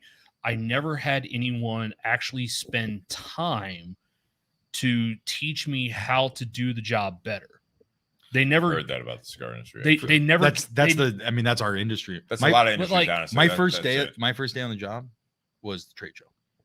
Yeah, but like, I flew in from my job managing bars. I left at 3:30 in the morning, and at 7 a.m. I was on a flight to Las Vegas well, like for the first day of the trade like show. my example would be like in that role, they asked me to build a house, and all they gave me was hammer and nails. Yeah, wood and some stuff too. They gave me, I didn't have a blueprint. I didn't have a level. I didn't have any other tools other than a hammer and nail. And I just went out there and tried the best I could and pounded as many nails as I could. And it just, they're like, oh, this doesn't look like the house we wanted. I'm like, well, you didn't tell me what kind of house you wanted. You never gave me blueprints. Did you ask? I didn't know that there was an issue. That was my other problem. Like I was just going out there after the first 4 weeks on the job. So- I was literally on my own every single day. What questions did you ask? I'm not grilling you or putting you on the spot. I'm just asking. Like, Well, it's so far back. I honestly don't remember. so I think so. But again, I didn't know that there was a problem. The way I was looking at it was, I'm going out there every single day. I'm visiting accounts. I'm talking to people. I'm telling them about the product, telling them about new stuff. Because I was so new in the industry, I was spending a lot of time and focus on building relationships. And I wanted to build that relationship as a foundation so that way I could build the sales. Kind of like what Darren had talked about earlier, because Darren and I both work for the same company. I work side by side with him. Darren Beatty. I worked many years kind of as his right-hand man. I knew what was expected out of me. I knew what he wanted out of This me. is the guy that's missing you right now. You didn't say that, but I did. Yes. He Who's the guy still promoted? he still misses me. Who's his right hand man now? Someone who's been with our company for less than 2 years. Cool. He's happy. What? All right, go on. But no, I mean, I didn't know that there was anything wrong. I was like, he'd mentioned the foundation of sales really is building that relationship. So you had spent a lot of time in your previous company building that relationship. So that way, when you got let go, there were other feelers out there. You had built relationships with those people that were going to help you succeed. I mean, listen, I'm not going to lie that, my 6 years in this territory and the people that I had met made my transition a lot easier. And that gave me a lot of comfort, on Monday morning when I started making those phone calls. But, I don't really like to go too much into the past on where I was at, but, like on a more, like on a store level for like you guys at Tinder Box, like you guys during COVID, like COVID was challenging for a lot of the cigar shops. Yeah. But it was challenging for shops that were lazy. Shops that got, and John can attest to this, was shops that got creative during COVID, or John Herring. Oh, Jonathan Herring, yeah. When shops got creative during COVID, they did really well. Yeah. But the stores that just kind of sat there and went, like you guys, Steve's a great example doing online, Tinder Box, yeah. Tinder Box doing online during the curbside, like those stores did incredibly well. The stores that just sat there and went, fucking COVID. I talked to a couple. Those are the guys that struggled. But to be honest, they were struggling before COVID. And that just kind of amplified the situation for a lot of them. Now, there were some exceptions to that rule, but I had a ton of stores that did incredibly well during COVID. And part of the reason why is because they got creative with how do we generate revenue. And they had to generate revenue through, listen, I'm not going to lie, the cigar industry is not the most technologically savvy industry on the planet. We got a bunch of guys that hate using computers that don't have POS systems. And I think the last time our POS was updated was 2004. I'm surprised it was that early. It was Microsoft. But those companies that figured out ways of like selling on through blogs, doing podcasts to get their name out there, yeah, phone call businesses, like those guys did really well because guess what? All these cigar smokers had nothing to do. They're sitting at home. We don't quit smoking. We're very creative. We'll find a place to smoke. We'll find a way to keep smoking cigars. And so now we're smoking more, but we need a place to get it. And those stores that stepped out of their comfort zone did online, phone call, curbside deliver. I know you delivered some cigars for guys. Other stores were doing deliveries as well. Like we delivered, we shipped, I dropped off packages. This cul-de-sac looks like a drug house right now. 100%. Yeah, about 6 weeks. Yeah. And guess what? You guys survived and you guys did well. And since then, you guys have continued to grow. Yeah, that was the whole thing, right? So when things are down, right? So that's the going back to the topic of it all is that the embrace the change type of mentality is that we've talked about it. We mentioned it briefly last week with Nick Perdomo because the one time we had, I think it was Nicholas the Third. Nicholas Third and Tim Kine from Perdomo we were talking about SWOT. Are you familiar with that? SWOT. Yep. Oh, don't ask me to remember the acronym. Yeah. So it's strengths, weaknesses, opportunities, and SWOT analysis threats. when you start a new business. Yep. Well, or we used to do it in my old career. It was an annual thing. Yep. Strengths and weaknesses are internal. There's things that you have control over, and opportunities and threats are outside external factors that. So, for example, in the cigar industry, it's in any industry would have like 2020 would have been the government, local or otherwise, changing everything. On a regular basis, it would be like taxes or smoking or whatever. You know what I mean? Like there's changes happening that you have control over to a point that you can get involved, but most likely these are out of your control. These are just outside factors. Yeah. What I saw with this is there's a great metaphor or lineage into everyday things is that it's not that you just forget your best practices or what you thought was working in the past. You don't have to give your old personality or who you are from a business standpoint, your business structure or your mission statement. You don't have to just give it away and just throw it away and just say, no, things have changed. It doesn't work anymore. There's core values there in your own personal life and also in your business, that is what has gotten you to that point.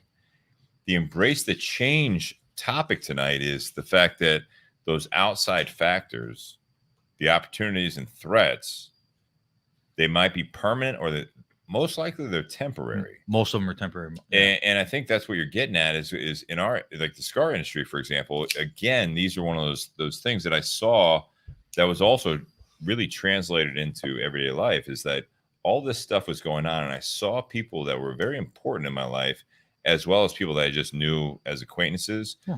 I saw you as a friend, also someone in the industry that you had bigger things happen out of your control. You lost your job. I had conversations with people that were close to me at that time where I was like, well, why are you on your phone all the time? What are you doing? All this stuff. And it was like, even like my mom, my friends, my significant other at the time, it was like all these things. It was like, what? I'm like, I don't want to lose my job. I'm not giving up to, like, yes, I know I can get unemployment. I don't know if I can get employment after that. Yeah. I liked what was going on. I was on a path with that job and with the life was at that point, again, being 39, 40, a couple of years ago, right? Is I like the trajectory I was on. Mm-hmm. I don't want to let these things really dictate what I want to do after it's all over. Yeah. This is one of those things that you go through a change. There's a healing process. You did that with so COVID or not, you went through a healing process. Oh yeah. And sometimes it's your choice, but a lot of times it's outside factors. That's why I look at this, is that you have a choice where you can either, live in the past and keep holding on to the good times of when the job was good, the relationship was good, your health was good and all that stuff. Now it's fucked. And all of a sudden it's like, you want to get to this point where I'm just going to embrace the fact that everything is garbage right now. And now you sit at home, you eat like shit, you don't exercise, you don't leave the house, you don't even look for jobs. You're just like, well, I'm getting this amount. It's not what I want, but I can get this unemployment. I can do all this stuff. I live in this country. I can actually do this for a while. And then I'll tomorrow I'll do it. Yeah. Tomorrow I'll do it. Oh, Tomorrow, next Monday I'll start this. The healthiest I was unemployed. I was forcing myself to hashtag focus. I don't hashtag it. I know, but everyone else hashtags it. I know, but I mean, I was keep doing it. Because I knew. Listen, it was out of my control, and one of the things I think that really helps me, and this is going to sound weird, but driving as much as I drive, and all the reps will get this, like traffic jams don't really bother me. Yeah. They're an annoyance, but I got no flipping. I live in Chicago. I got no control over traffic, right? No. But you see these guys that, like, my dad is one of them. He sits in traffic and he's screaming, losing his mind. He's cutting over medians trying to save half a second. Dude, just sit up, smoke a cigar, chill the fuck out. Like, I got no control over it, right? I'm sitting in traffic. It is what it is. People that smoke cigars don't smoke in their car. I'm like, just give it up, man. Oh, but I tell people because people always ask a good detailer if you don't want to do it yourself, but like the windows are gonna get a little foggy even if you have the windows open. Oh, but the worst is the back window because you forget to clean it all the time. Like the front window, you notice on. No, the front it's at night. I notice it. Yeah, at night I notice it, but where especially I got when it, headlights and always buy the sunroof. Way. By the way, always buy a sunroof. Like if you have the means and you're buying a car, always choose a sunroof. Oh, it saves it makes it easier. And don't the difference. Don't get a light colored interior. In that was my mistake on my last car. It was like this light tan interior. Leather? Yeah. Oh, it was this color. Just get a good detailer, man. Yeah, I am. But sitting in traffic, like, that's out of my control. I got nothing to do with it. So you know what? I'm gonna focus on the things I do got control over. And that's what I try to do. And so for me, when you say, Jarrod, like, what does embrace the change mean to me? Okay. Right. It's embracing the things that I have the ability to change. Well, and I think that highlights the difference between change by choice and change by circumstance. Like when it's you making a change by choice, like you're in a better mindset when that happens, because you are actually choosing to make the change. You already have your ducks in a row. And sometimes you think you do. You think, yeah. But sometimes sometimes circumstances come up and it's something out of your control and you're caught off guard by it. And now you just have to roll with it. but you're in a different mindset. Like you were in a position where you were already looking, you knew something like this might happen. So when it did happen, like you allowed your time to deal with it, and then you moved on. If it's something that all of a sudden would have just out of the blue, you had no idea, like sometimes that can be a little harder to get past because it was sudden, you weren't prepared for it, and now you're scrambling. I think I think everyone's a little different. And I think honestly, for me, I actually embrace change more when I have as little control over it as possible. Why? Because I just kind of ride the wave. It's kind of my personality to begin with. I don't think it's because you don't want to make the move. Yeah. No, I mean, that's the thing. You're you like have me. been talking to my ex-girlfriends. No, I'm saying you're like me. You don't want to. I'm more afraid of making the wrong decision than there's- making a decision. Yeah, Ooh. yeah. And so, that's like, what I'm saying. There's yeah. a fine line. There's like this dance that you make that Nate, you were talking about, is that you can stay in control. You're the one making the moves, but there's also this where you can dip off the one side of the yellow brick road where you're just now saying, like, I don't want anyone to have impact. So now I'm going to be just completely closed off, and I am always in control. And now you sacrifice other things because you're always in control with no impact from the outside parties, people, businesses, career-wise, anything. Now you're just cold. This is your focus, is to be in control. Yeah.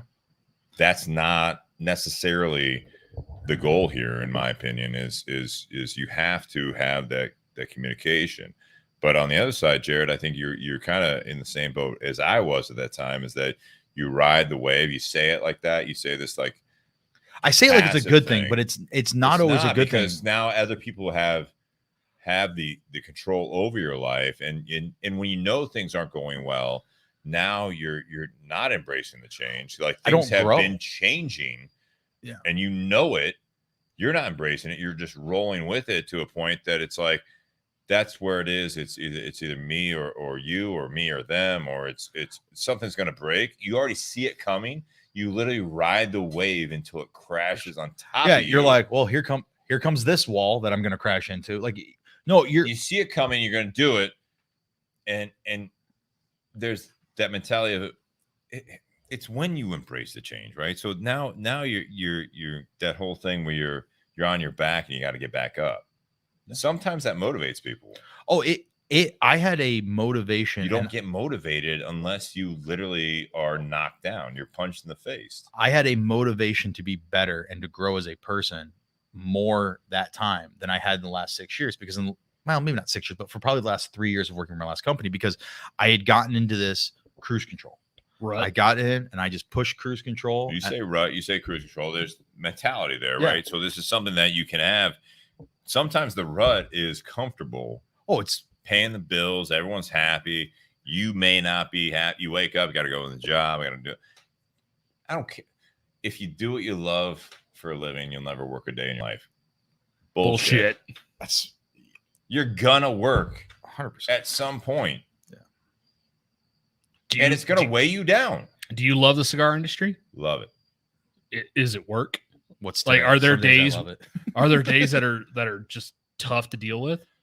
So I put that on me anymore. Is that so? What I've learned in my years and in a previous career, and also like so moving and storage career, and also in the cigar industry, right? This since I graduated college, like this is what my life has been.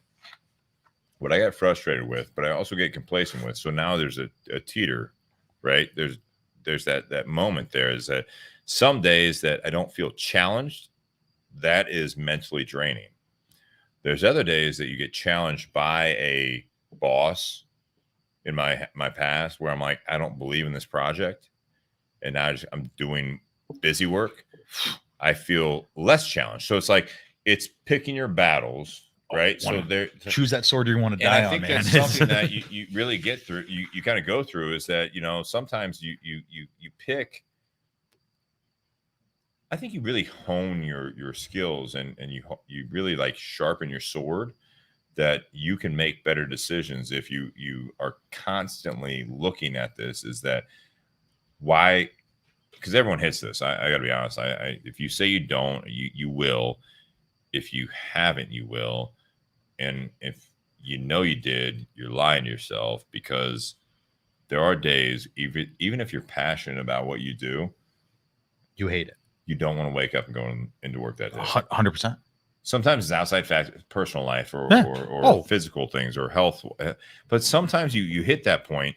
That's a flag. That's a flag, not necessarily to quit the job or leave the relationship. These are flags to take a step back and really be like, what's going on?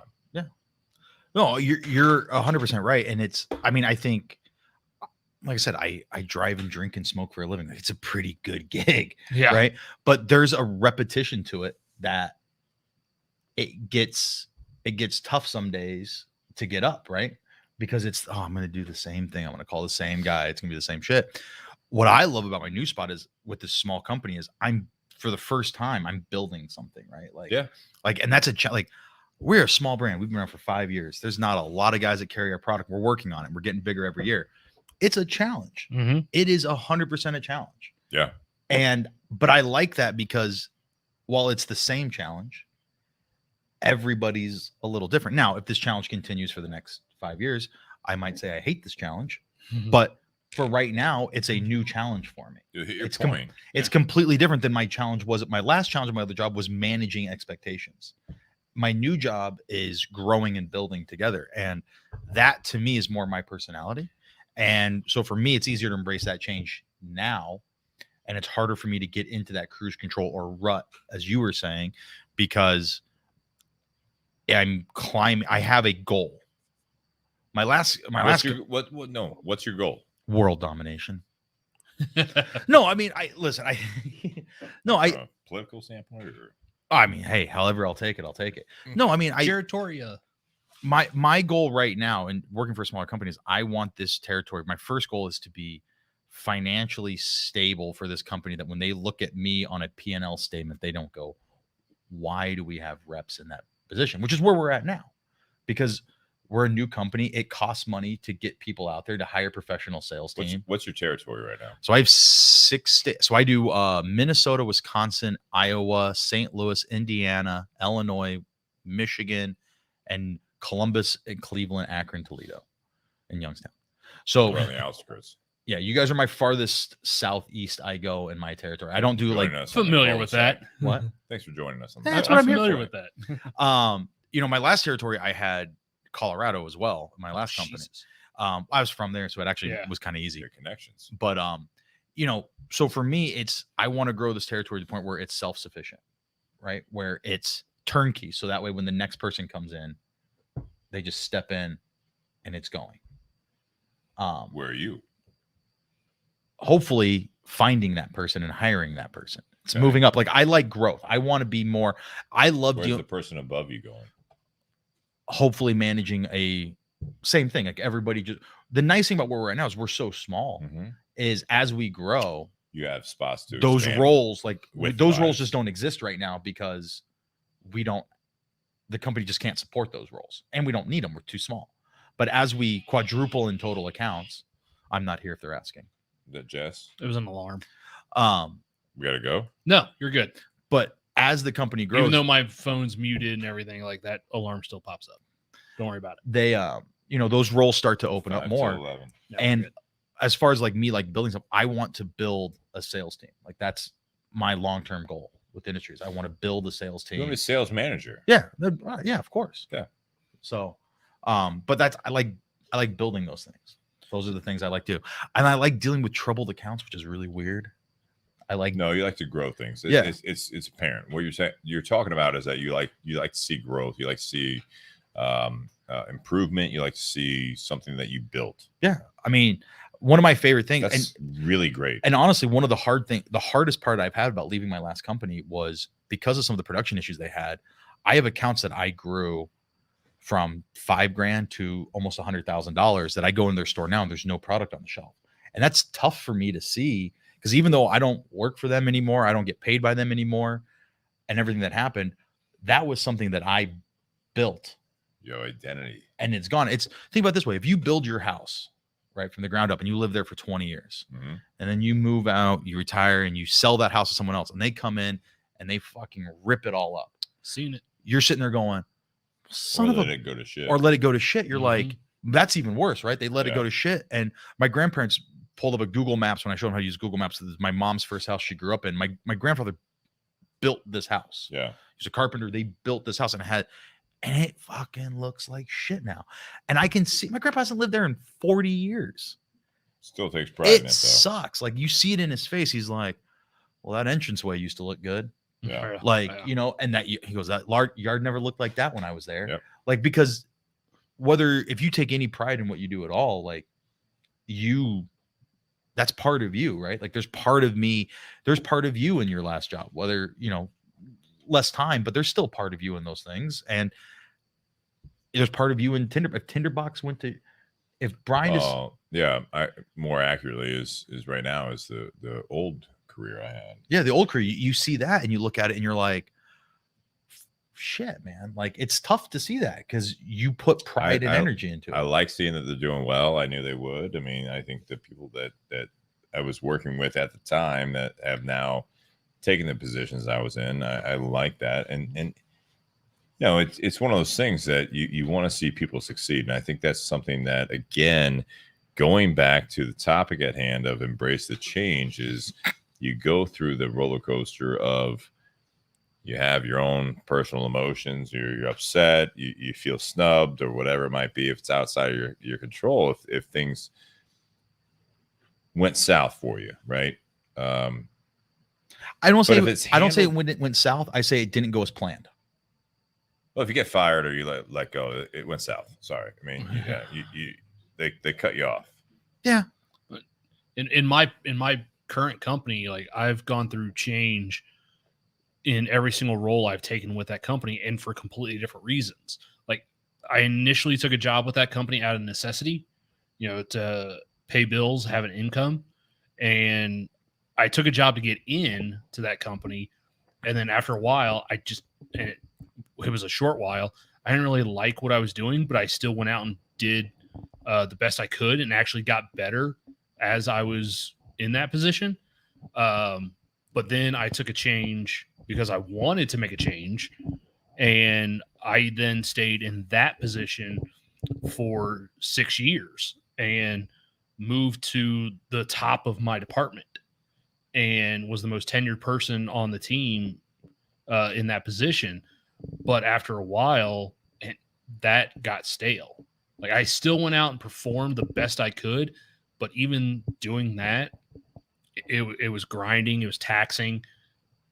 It was nice, you know, being at the top, but I couldn't go anywhere else.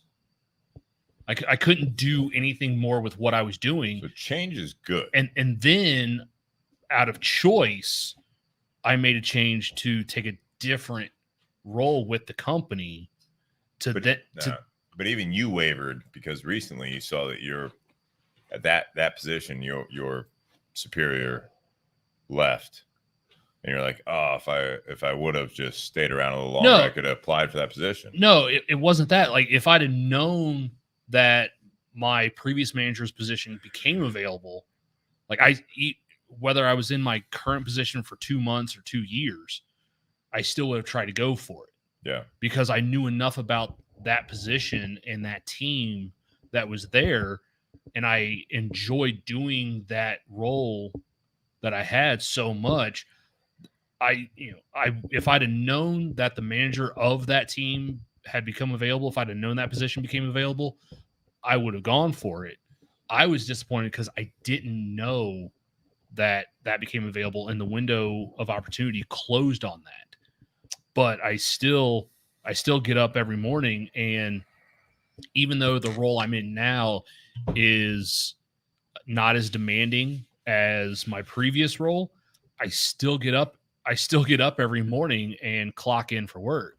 I'm still there to. That's who you are. Yeah. But I'm also the kind of guy that, whether my current position is something I want to do or not, like, I stick with it because there is some level of comfort in the position. That's Like- a good thing. Like my previous career, Is that a good thing? it can be both. Is so it like a good thing? what to have you? to be comfortable in it's a good thing in the fact that I have a steady job and I'm paying bills. The bad thing comes when it feels like you're settling for less than you could do. So embrace the change is also really tied into being complacent or living in the past that we talked about, right? So that's the other thing. If it's outside factors, is sometimes you just cut it off and you just move on, right? Yeah. I don't think that's a healthy way of doing it. No, now you're neglecting the lessons learned. You're neglecting your emotions. You're neglecting. You just all said these it. things. Lessons learned, and I think that's you. Whether it's a romantic, business, whatever kind of friendship, whatever kind of relationship it is, whether it ends good or ends badly, there is something to be learned from all of it, right? And so you don't want to dwell on the past, but you need to learn from it. And that's don't lose those memories. No, I mean listen. I think we've all we've talked a little bit about it here. Real quick, Darren is the guy that you used to, like you were I was support. I was his right hand man. He hates to leave you or like lose you, right? Mm-hmm. He says you're a terror employee. He just put it on. No, he said you're a leader. I don't know. Because he knows what I'm capable. When it comes to career, sometimes it translates into personal life as well. Sometimes there's a comfort on the other side, right? So now, and I'm not putting Darren on the spot, not by any means. All right, he was doing his job and all that stuff, but sometimes there is that moment where it's not taking things for granted, but it's like you don't want to lose that backbone, right? Yeah. But because there are people that are really on that aggressive, progressive side, right? Like continuing to grow and all that stuff, is that they rely on people. And sometimes you have to rely on those people, but when the outside factors take those people away or things change that aren't necessarily in your home, but those outside factors take people away or they change the mentality. We saw this a lot this last year and a half, is that you really have to have a moment of reflection, in my opinion, to remember back of why you're in the position you're in. And you guys like Darren and you, Nate, I'm not going to dissect this to a point that it's awkward, but it's like,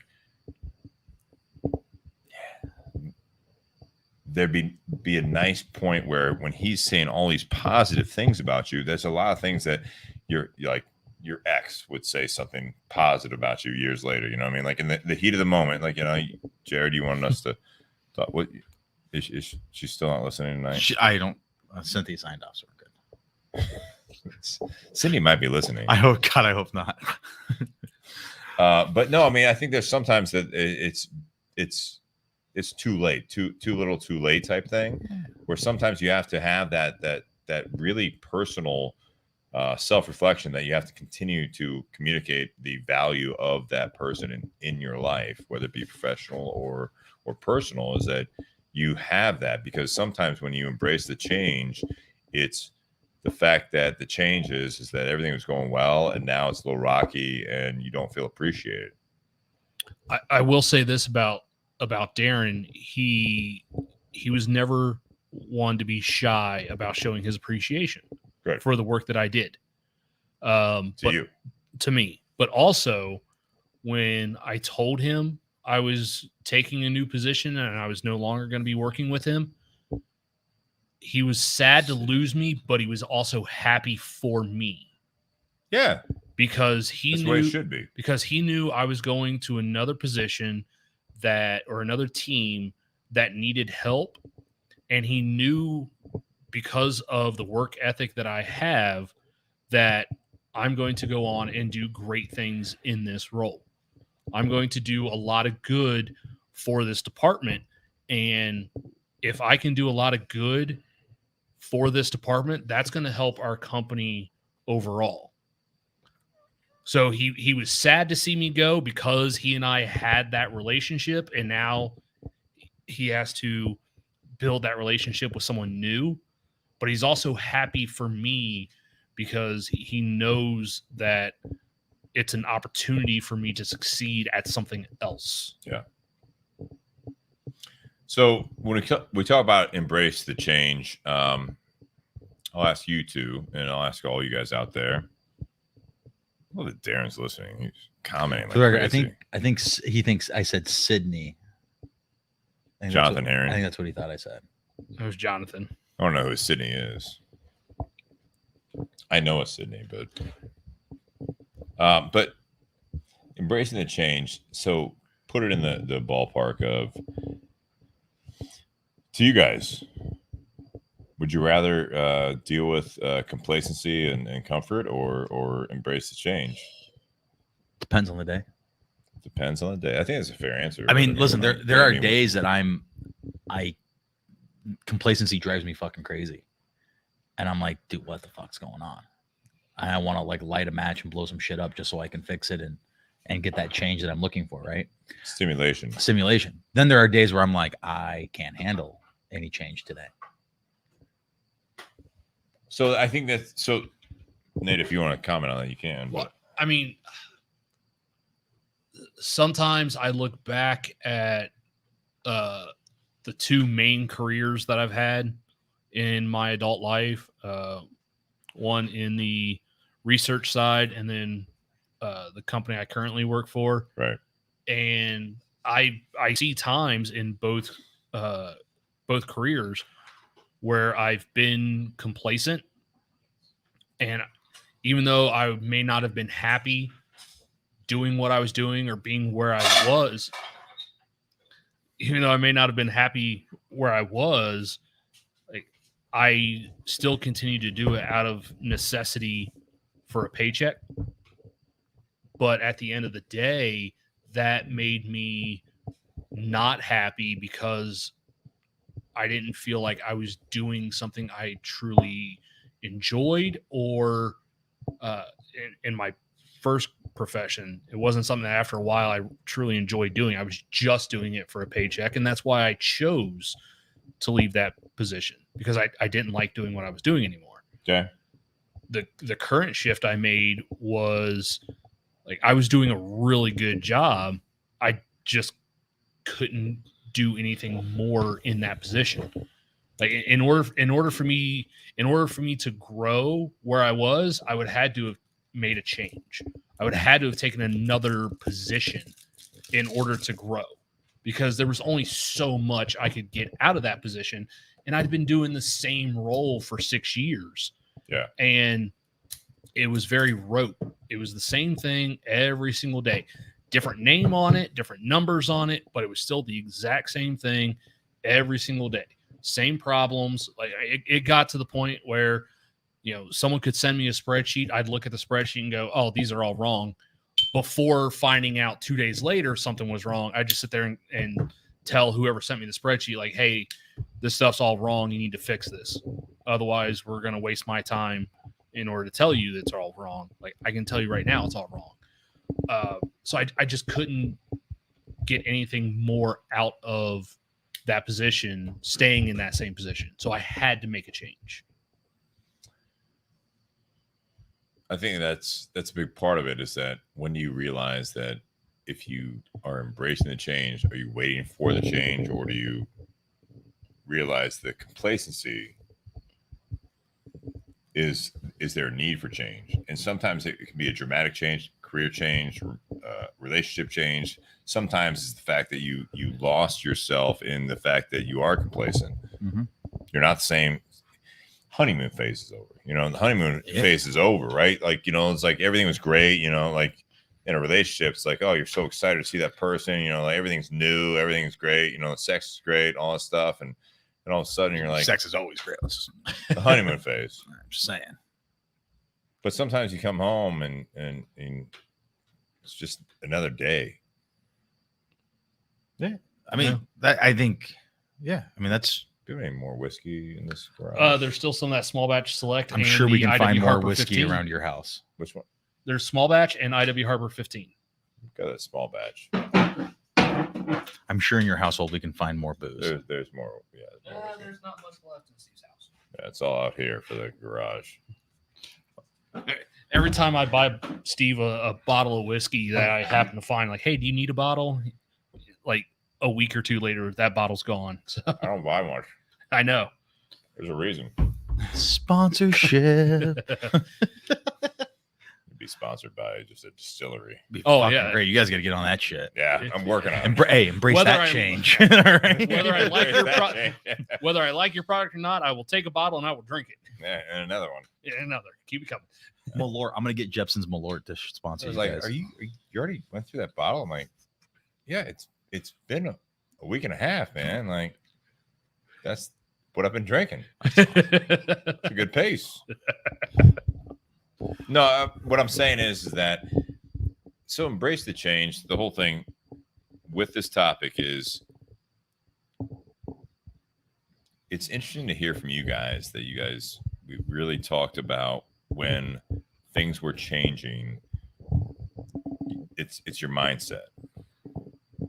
Always. But I think, Nate, you actually introduced a little bit of the complacency side of it, is that when you're working for a paycheck or you're in the rut, I think it's more on us as individuals that if you're getting to the point where you have to embrace the change, especially if it's something that's outside of your control, or if something that you see that's happening that you just ride the wave, like you said, Jarrod, you've lost control of your life. You really have, because I don't know. It's something that I don't know if lost control would be. I would say, but I would say you've lost control to the I've point. given up control. All right, so 'Cause semantics, but maybe it's Well, no, but I mean, but when get I what say you're lost, saying, but that's even worse because you've 100%, given up control. 100% worse. I mean, I think it's semantics in a way, but I think it is way worse to give up control over it than it is to have, because for me, when I say lost control, to me, that's someone else took that control away from me. But in a lot of times, especially for me, when I get complacent, it's because I've chosen not to control it. Oh, there's a good comment out there. I'll pull up Jody's comment here if I can. My vision's not as great. There are some people though. It's that There are some people 41 years though- old now, man. But there are some people We could though get you some that readers. there are some out people there. that like not having control of the change. So Jody says, unfortunately, though, too many people get addicted to the honeymoon phase, and that is the feeling they constantly seek. So right. Everyone And always then says, "Oh, they do you will remember when never we-" be happy. Life actually begins after the honeymoon. I love that comment. Let's comment. No, and I agree with that, because I think you see it a lot. Like it's in a very logical way. It's really, you see it a lot in marriages, but you see it a lot in jobs too. Like, well, when you're in a new position, right? Jonathan throws this out there is that Jody, some people are addicted to the comfort stage, equally dangerous. So that is something. It's this mentality of what your everyday life should be. That's a great way, honestly. Between those two comments, embrace the change is the evolution. It's shit's changing all the time. You know, I was talking to Nate the other day when we were talking about the fact that my birthday was coming up, and I looked at it as I've had these ups and downs over, my 20s, 30s, 40s, now getting into 40s, and it's so honestly fascinating to me is that I go through my waves of things where I think that things are going well, and then life gets in the way and something happens. And now with the new birthday today that's coming to a close, is that at 41, I look back a decade earlier at 31, a lot of the same things were happening in a sense. So there's the part of me that I can look at myself is that partly it's me, but I also realize the fact that it's like, I still feel at 41, I feel similar to the way I was at 31. It's not what I expected. It's not what I thought would happen even my like mid 20s and being married, and then when I got divorced, I'm like, all right, so now I'm gonna do this. And now I'm now 41 years old, and it's not a negative thing. It's not what I thought. Different is not always bad. Right. It's not always good. I'm not embracing it to the fact that it's like, oh, fuck this. Like, like it didn't work out. I'm looking at it as like, there's still lessons to be learned. It's not the storybook I thought. It's not the romantic, like hopeless romantic that I. Dude, I was supposed to be a professional hockey player. If I go back, if you go all the way back, it's like, but there's still life to be led and lived that I'm really kind of gotten to the point after the healing process that I'm excited about this. Well, if you could think back to when you were 30, 31, it's a long time ago, Steve. But if you could think back to when you were 31, like what you envision yourself, that? Huh? 1994, the 80s. If you could go back and think to when you were 31, like what you thought you would be doing at 41, you're probably now not doing what you thought you would have been doing back 10 years ago. Right.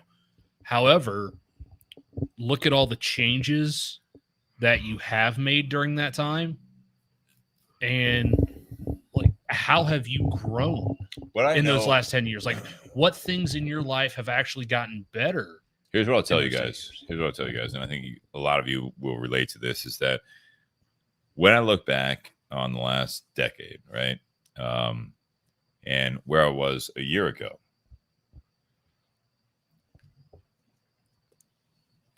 I've learned a lot, but the biggest thing that I've learned is that at times I've lost the sense of who I am at the core. The growth, the evolution, and everything else, and that's where I think this with the topic at hand of embracing the change is the change is more growth. If you change yourself, especially when you get to the 20s, 30s, 40s, 50s, 60s, whatever your age may be, we're not teenagers anymore. Shit. You feel like it some days.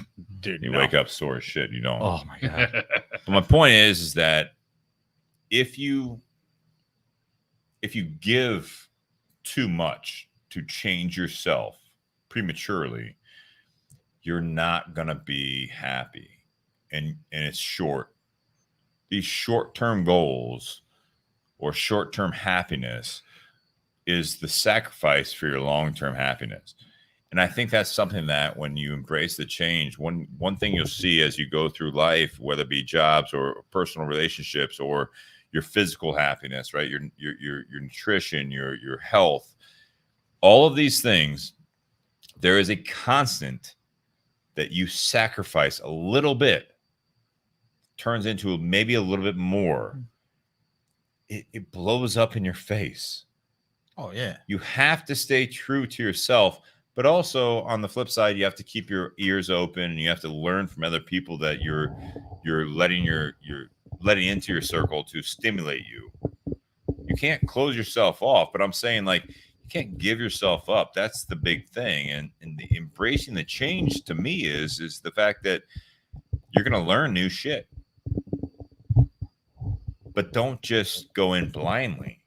Don't lose yourself in that moment. Because if you do that, you're going to wake up one morning and realize who you are at the core, and it doesn't fit who you are when you woke up or when you went to bed the night before. I agree. I feel like I'm gonna have to like write you like a check for like being my therapist for tonight after this. I'll take any money at patreon.com/bourbonandbs podcast. It's that $50 tier. Steve, what's your Venmo? Stephen W. Crane. I gotta put a new banner up there. I like that. We're just happening next week. All right, closing remarks, guys. We've had everyone that's been listening. You guys are amazing. Thanks for sticking with us. I think this is what I like about this podcast, man. Is we've been going for 3 hours. Yeah. The fuck out of here, 3 hours. And it was a late start because and it's the same. The same people have been on here since we fucking started. Yeah. In fact, one of them, Mr. Herring, fucking was giving a shit for not being on time. Now he's saying, "Good point, Steve. Took a divorce for me to see that." No. Preach, Mr. Herring. Preach, buddy. Sean says, "Sorry, rough night." I don't know if it's him or us, but No, man. It's I like this, man. This is fun. Yeah. Got real normal deep. cigar podcast. Yeah, it got real deep in my feels at the end there. Thanks, guys. That's normal. But Nick Perdomo was actually There were a couple times he had to wipe away. oh, Yeah. dude, Nick, so my first cigar trip I ever went on was there. We go. was Nick Perdomo's factory tour. I heard it's amazing. It's amazing if you want to learn. If you want to go and have fun, not the best first cigar trip to do. Eric Espinosa. Yeah, because it's a fucking party. Rocky Patel party. Yeah. But like Nick has you on the field at like 8 a.m. and I'm a bottle and a half of rum in. Like I'm not, that's a bad time for me to be waking up. But you learn so much. He is so passionate about what he does. Like He's watched or listened to last week's episode. It translates. Yeah. No, that's why like not of watching last week's episode, knowing him and knowing how you guys run this podcast and topics you guys get into and stuff. You need to when you're on the All road. Right. Literally, I'll post. I got to post everything, but you can just stream it on Facebook or YouTube. Okay. All right, closing remarks. Thank you. That's it. Yeah, for this. Thank you, man. No, I mean, embrace the change. Change ain't bad, man. Like shit happens. Like it's. I mean, I guess that's what my grandpa told me. It's what my dad always told me. Like, shit happens, and you can either feel sorry for yourself, and that's great, and you should feel sorry for yourself sometimes, but you can't let that. You can't always feel sorry for yourself. Like some days you just gotta get your shit done. Yeah. Some of us got bills to pay. If anyone wants to pay my bills, my Venmo is Jarrod Saunders. More banners up there. More banners. I'm gonna have sponsorships on my shirt the next time I come. It's just gonna be all these guys' individual names that like sent me money on Venmo. Like my Patreon's slightly different. OnlyFans. My OnlyFans is at Jarrod Saunders. There you go. No, it's almost like the T-shirt design in Forrest Gump when he's running, gets sprayed shit with happens. Yeah. Yeah. Guy wipes his face and guy comes up like, yeah, shit happens. Like, hey, here's a great idea. I'm gonna make the best. It happens. What shit? Yeah, sometimes. Nate, go ahead. But, I gotta pee, man. Yeah. What's your closing remarks? I took. So I'd actually. Jonathan Herring says over under 2.5 minutes for Steve. All right.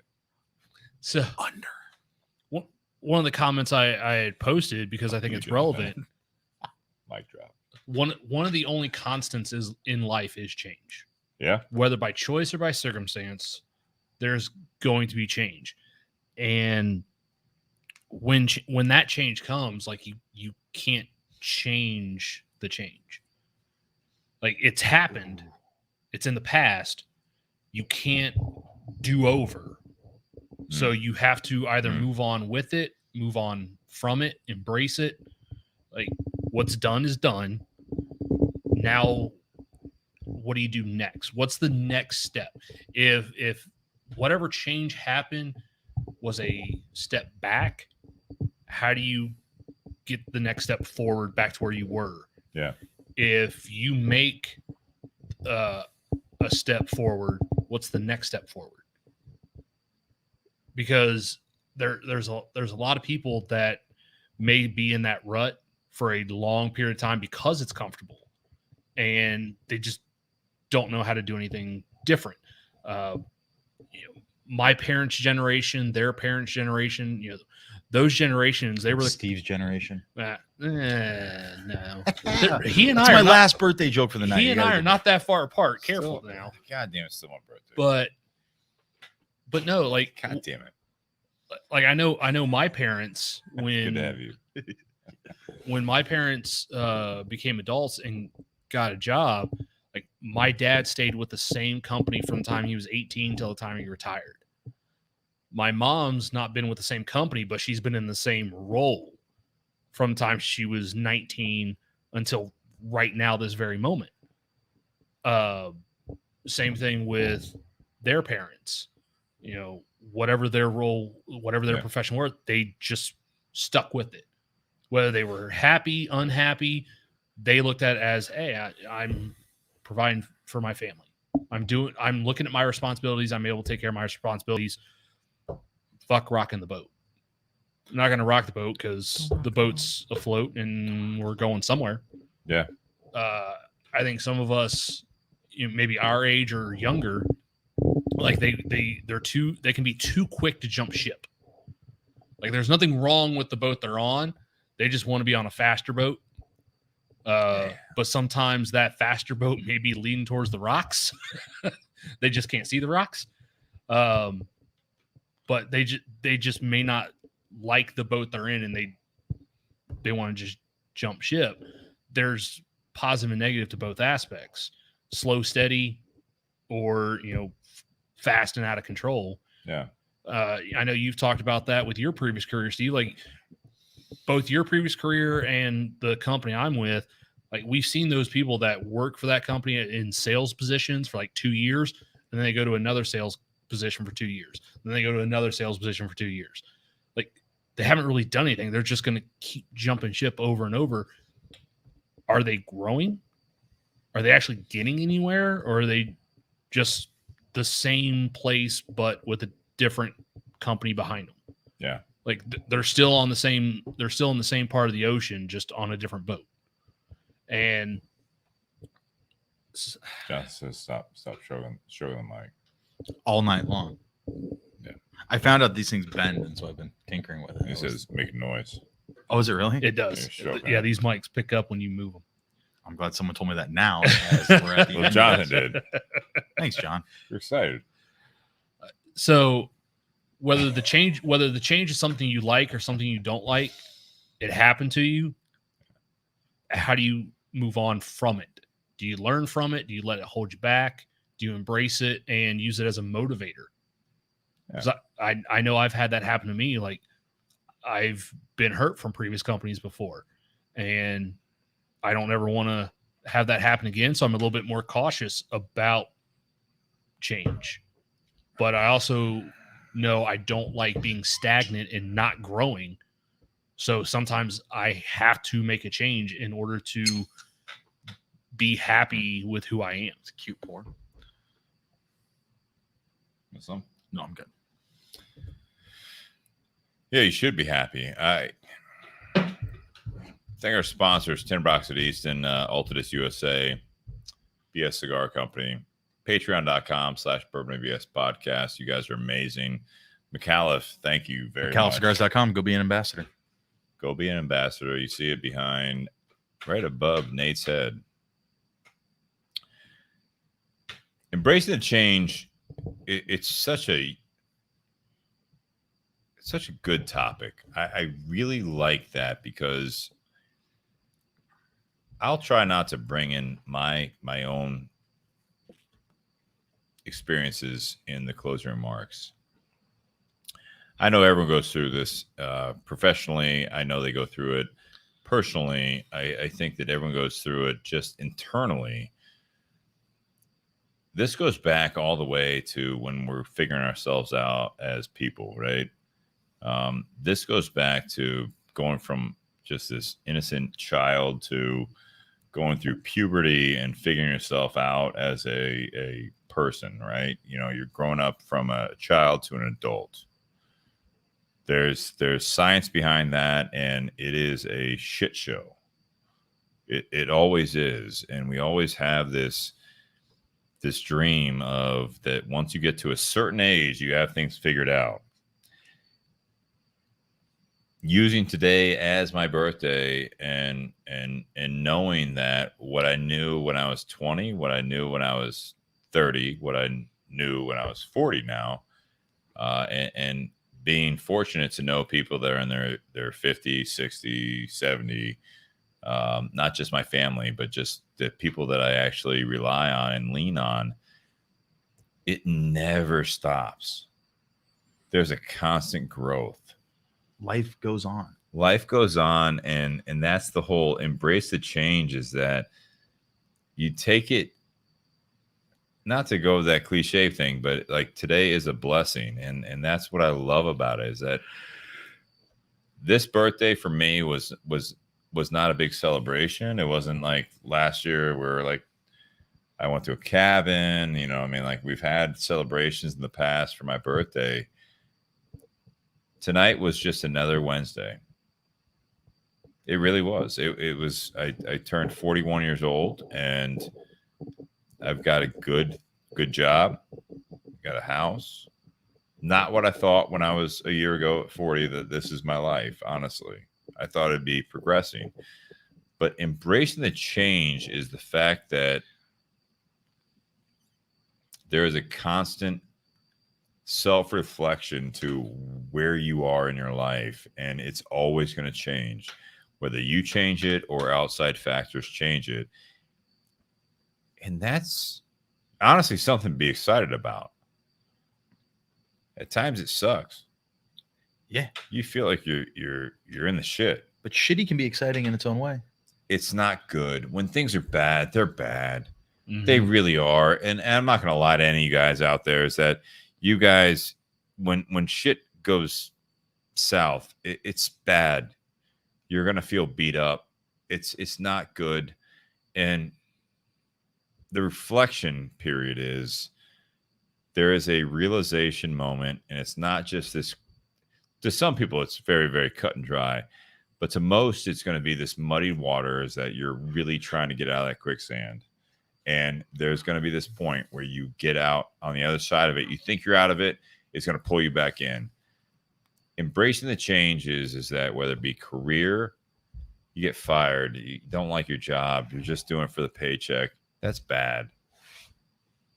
You really have to realize we have a very finite time in this life that you have, and you don't know when it's going to end.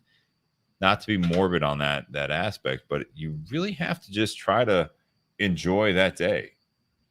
And I lose myself in that sometimes, and I lose days because I lose myself in those moments. I think we all do.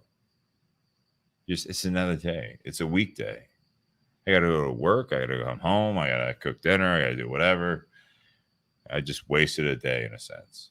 It's knowing your everyday value of what you have. And I really think that there's something that if you have these ideas of what you want your life to be, stay on task and keep moving forward.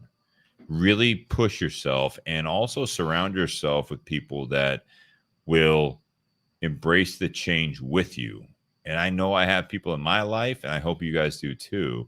And if you don't, you have people on this podcast or in the community that will actually push you to continue to grow. Because that's the worst part of it, is that if you guys,